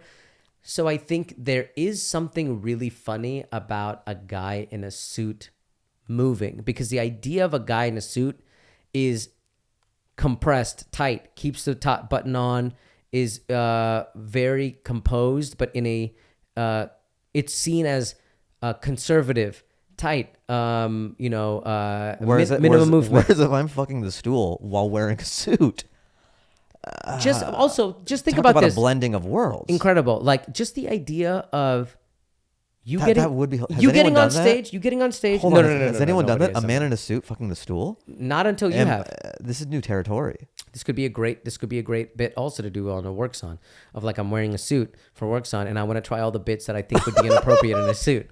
One of which is fucking a stool. So guys, I'm gonna do a joke here, and just know that at some point I'm gonna fuck a stool, and I'm not gonna tell you when. Just be prepared. I'm gonna be wearing a suit for the works on stuff, and then I'm be like, I just thought it'd be very funny the juxtaposition of me wearing a suit and fucking a stool, because you wouldn't assume that a guy in a suit comic would be doing this. No. So I'm gonna set a timer, and I'm gonna start fucking the stool, and I'm gonna keep going. I'm gonna go as long as there's laughs. So I'm gonna keep on doing it, and there'll be a lot of laughs at the beginning, and then it'll taper off, and then it'll be so weird that it's going on for so long that the laughs will kick up again, and I'll just keep looking at the stopwatch. Yeah. And I could literally be fucking the stool for maybe 5 minutes, because it'll be like Just keep sleepover going. funny. I think Because that it'll stop, and then one person will ruin it by laughing again, Yeah. and then it'll make the rest of the room laugh. and be like, I'm And making you a guarantee I will stop once it's once completely silent. It's completely silent. But until then, for I'm not 10 gonna stop. seconds. Yeah. If there is one burst of laughter in the span of 10 seconds, I could literally be fucking the stool for 2 hours. Yeah, and be like, just FYI, I'm not gonna be doing like gentle fucking of the stool. I'm going for realism. I'm going for video realism. and let's just say, like, sure, you guys want to know, more about what goes on behind the life of an artist. Mm-hmm. After I'm done fucking the stool, you will know how Fahim Anwar fucks. Yeah. And so it's a up to peek you. behind the curtain. It's up to you guys. It's half bit, half letting you guys in, being vulnerable. 100%. A peek behind the curtain, the process. It's humanizing. You know what I mean? Because a lot of times you see a comedian and you don't know how they fuck. But now, with this bit, Not enough comedians telling you bro, exactly how to they me fuck. that's hilarious. To wear That's a so funny. suit and just say, I'm going to fuck this stool for as long as you guys keep on laughing. And I think that is such a fucking funny bit. But also, like, there's something about the physical nature of, like, you getting on stage. Hi, I'm Fahim, blah, blah, blah, doing And your this is bits. my late night set. Yeah. This is on Tonight Show. I'm wearing a suit. I go, Jimmy, can I get a stool? Questlove, can you pass me a stool, please? And then you unbuttoning the top button. Like, before you fuck the stool. Like, before you fuck the stool, the button's on. There's preparation. But yeah. then only when you get ready to fuck the stool, that's when you take the top button off, because then the audience will lose their shit, because they'll know, Right. like, oh my God. Because you have to do, by the way, you have to do some sort of joke leading into it. Some sort of clean Sure. joke leading into it, and be like, yeah, but me, when I do it, pause, look at them, Right. take button. the top button off. I go, let me get into something more comfortable. And then You could also do a thing of like, hit it. like a real Def Jam Questlove, comic, hit it. and they're playing something. I go, before I hit it, why don't you guys hit it? And then you take the top button off. Yeah. And the reason why I think you could really kill, like you already killed, but like it would be fun to see now, knowing this conversation, how it works in comparison to you not wearing a suit, is that just to me, the funniest thing is like a guy moving around as much as you do with a tie. Right. Is so funny. Well, like the movement of a tie flying around is so funny to me. Yeah, it's almost signing off on nonsense. It's like corporate nonsense, or somebody. Yes. Because if somebody's wearing street clothes doing this, you go whatever. But then wearing a suit doing it, you go, someone signed off on this.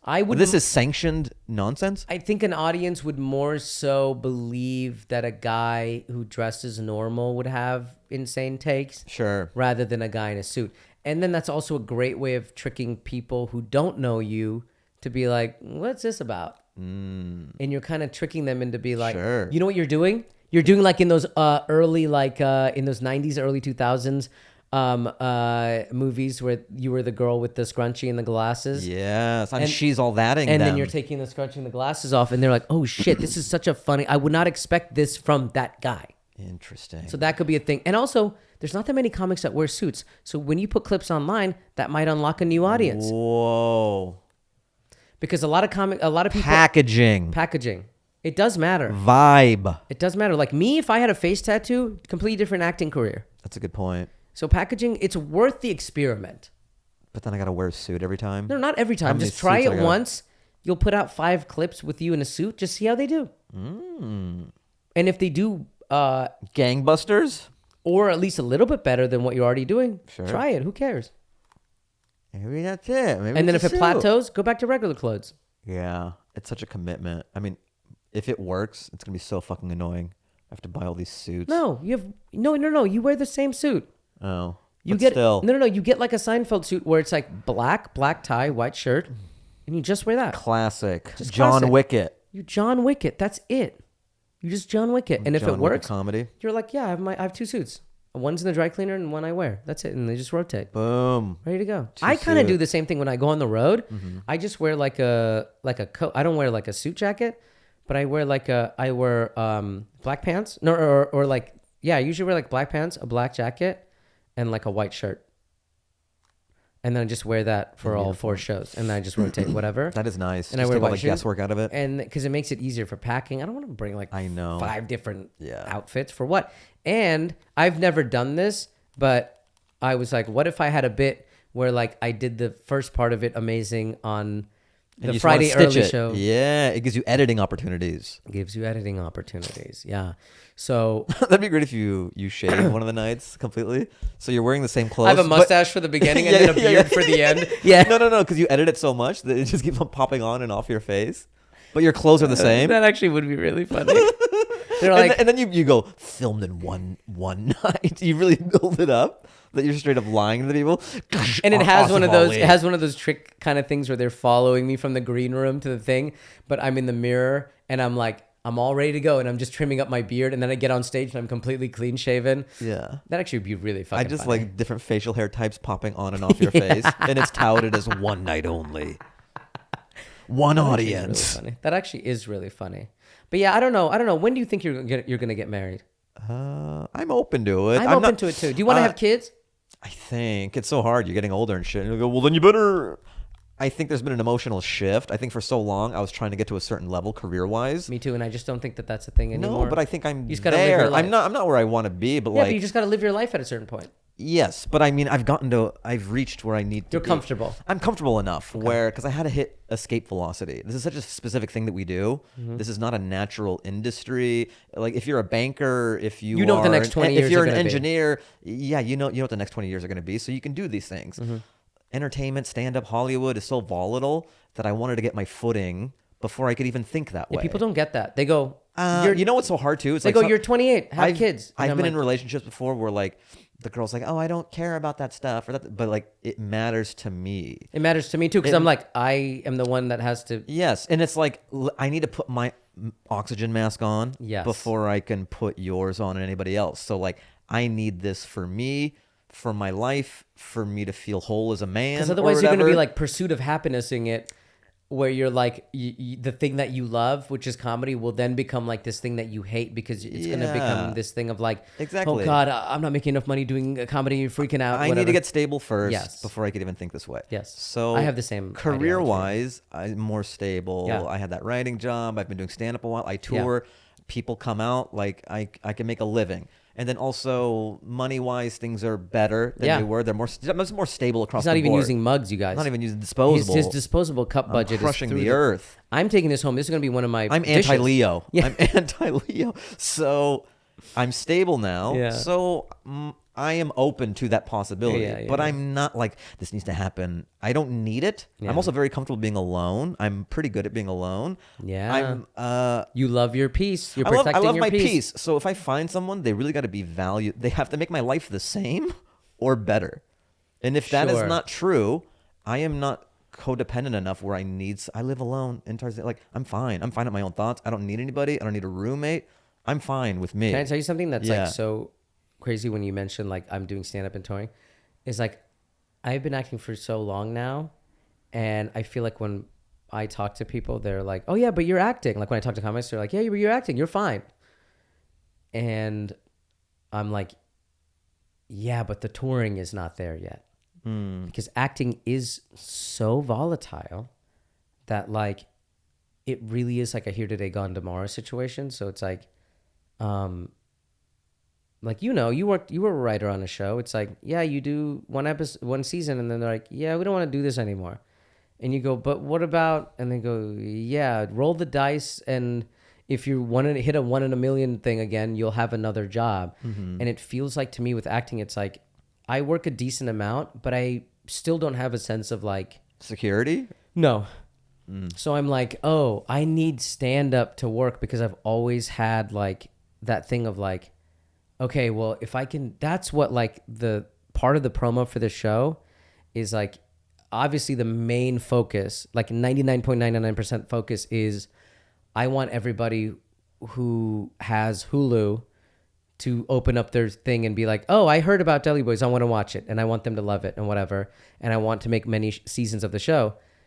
But the only job security, they're only making 10 episodes. Back in the day, you would make 22 episodes in a season. So like our one season, it takes so much like work and effort and you know, you have a writer's room and blah, blah, blah, blah, blah. And you have to like convince all these people to do 10 episodes of to a thing that 10 episodes is like, that's only not that much. It's not that much time. And you could, there's some shows that only do one season, you know, like Knock on Wood will do like many, but like, it's that kind of crazy thing of like, yeah, there's no job security here. And there's like, you're on streaming, there's no residuals. Like the money, it can be good, but there's no residuals. So that used to be a thing. Like, oh, you do 22 episodes. Now that's 10.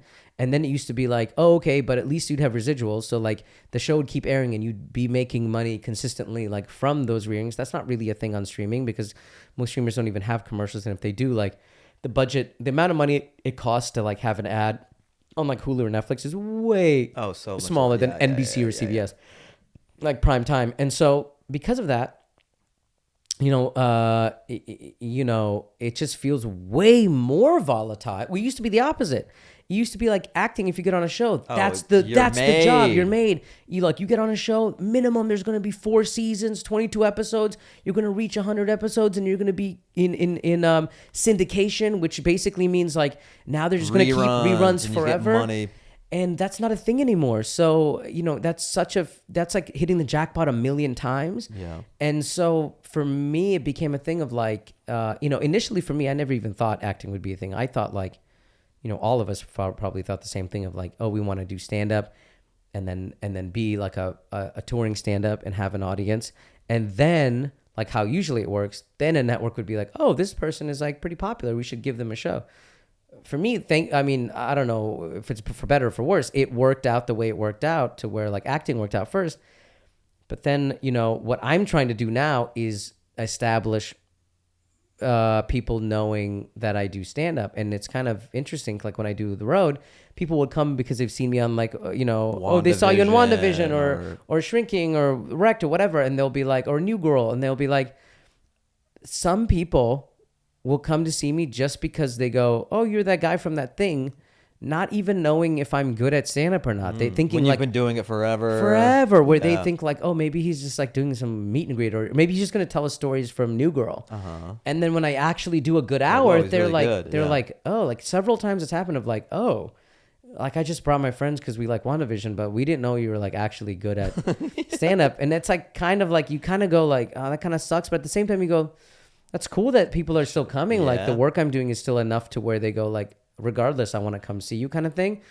But so that portion of the promo run is I really want this season of the show to be like, I want it to like hopefully get into the zeitgeist at least and like be something that people talk about. Yeah. But I also want to finally like siphon some of that into the stand-up into world. stand-up where I feel like, okay, you know, when I'm not doing stand-up, I would really love to like get into like a cycle that you're in of like, that's the dream cycle to be like, hey, I'm working. And then, for example, like when I was in Chicago, Yeah. I used to hang out at this club, Zany's, shout out Zany's, incredible club.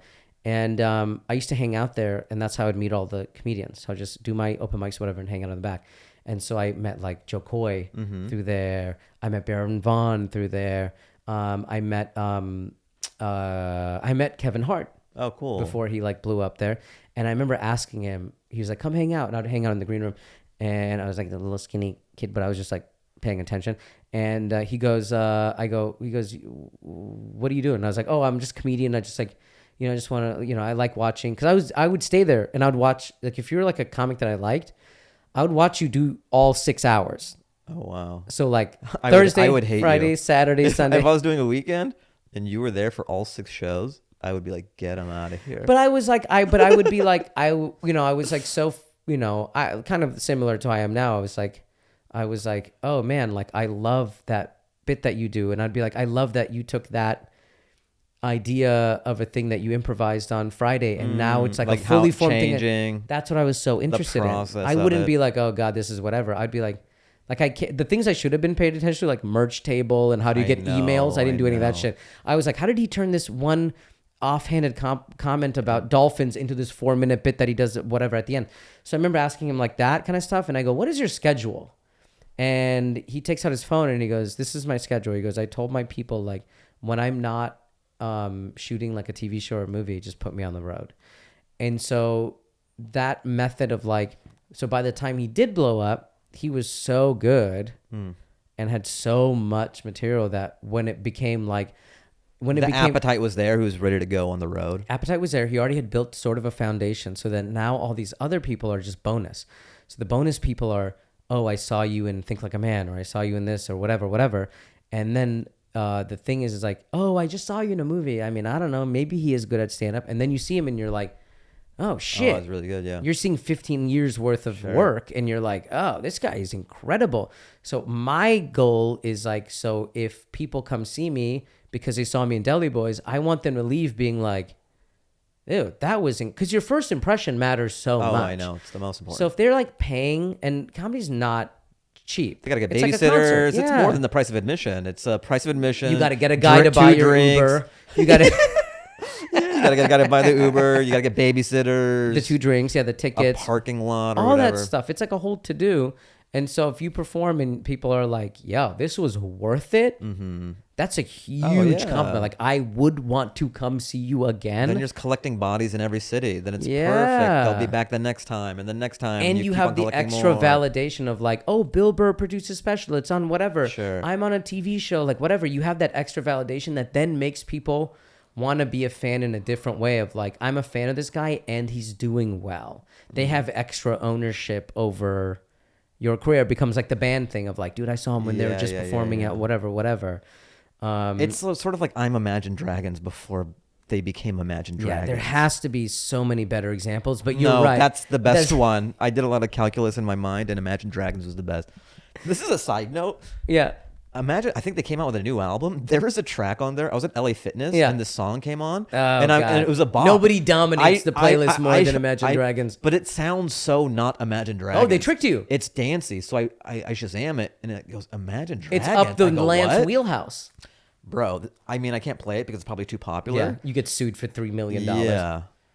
Wow. I never I think thought. it's called Nice to Meet You. Uh-huh. Guys, check it out. You just lost all of your fans. I'm just gonna see a huge drop off on the chart. All of your fans under 30, you have just lost. No, it's good, dude. Imagine Dragons, Nice to Meet You. It's a bop. Interesting. I'll have to look it up. And then I listened to the rest of the album, and it was like, it wasn't for me. But it's they so made- crazy how this one song is an outlier that I just love. I've heard that some bands, I don't know about this band, but I don't really listen to them, but because I'm fucking 21 and I'm cool. But I don't listen to Imagine Dragons. But I will say that there's probably some, I know the songwriter guy, and he goes, yeah, there's some bands that specifically go into the studio with the record label and they go, give me the song they can listen to at the gym. Give me the song that becomes a Target ad. Give me the song that is like the ballad. Give me the song that's you can play at. Just check all the boxes. Give me a birthday song. A bingo card. Yeah, people can play it at a birthday. Give me the club song. They go da da da da da. You know what I was thinking? Because Mariah Carey, that song, All I Want for Christmas, she just prints money. Yes. And a lot of people are trying to go for that Christmas market. But I was thinking there's no Ramadan. Eid market? There's no Ramadan music. Yeah, Ramadan so or Eid I wanted music. to come out with like an Eid album. Unfortunately, it is the Quran. No, That's but the only music on Ramadan. This is going to be commercial though. Oh, like you get Buble? It's going to be like, I'm hungry. It's all like that. Yeah, When's it time for iftar? Yeah. Ring, ring, ring. And it'll be Like the a only, like it's a sort of the only Santa option. baby kind of thing. Yes. Leave some dates over the thing. Yeah. Mm-hmm. But we would get torched. But it would go. Why? You know what we need? You know what we actually need? We need commercialism. Can I tell you something? My brother met. He was talking. I don't know who he was talking to, but he was like, we were having a conversation. He was like, dude, we need our. You know how like people have a Christmas movie or a Hanukkah movie or a whatever movie, like a holiday movie. Mm-hmm. It's like Muslim people need their movie. Yeah. You know what I mean? Like our holiday movie? It's like Home Alone, but it's like the FBI trying to get in the house. Sure. Yeah. And it's like mistaken identity. This is my house. I have to protect it. Yeah. No, but you know what I mean. Like if you made like a fun like a Hallmark movie, but it's about but it takes place during Ramadan and it ends on Eid. Like a person goes back home for Ramadan, right? And they're spending the 30 days though, kind of. Yeah, that but like has our a festive version of vibes. it, yeah. And you know, at the mosque, like you know, he has mutual friends with like this girl, and she's the local girl, and he's like from the big city. Or you reverse it, and it's like the girl from the big city, and she works at this big ad agency and whatever. We're just pitching a Hallmark movie, but Straight giving up, it brown characters. And this would get made. A lot of people would watch this, and then. The guy is local. He works at his family's business, and he had big dreams. He wanted to be an architect, but he had to take over the family's like butchery, and they make halals, whatever. Yeah. And then over time, like you know, but they just see each other, like whatever, and they have very respectful conversations. But then on Eid, you know, they actually hang out and they meet up at a party or whatever. Is there a chaperone or no chaperone? No chaperone. How religious are we? No chaperones. But they actually spicy, dude. No chaperone. They're holding hands and stuff, and then they link up.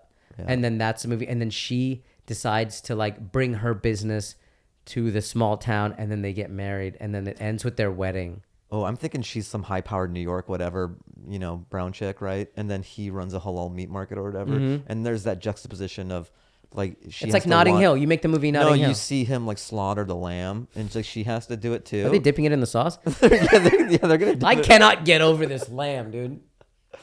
Right? And this episode has to be called Lamb Dip. Yeah. Then he goes, "No, you try." And then he's behind her and he helps her. Yeah. So it's sort of like Ghost, where he helps her slit the throat of a lamb.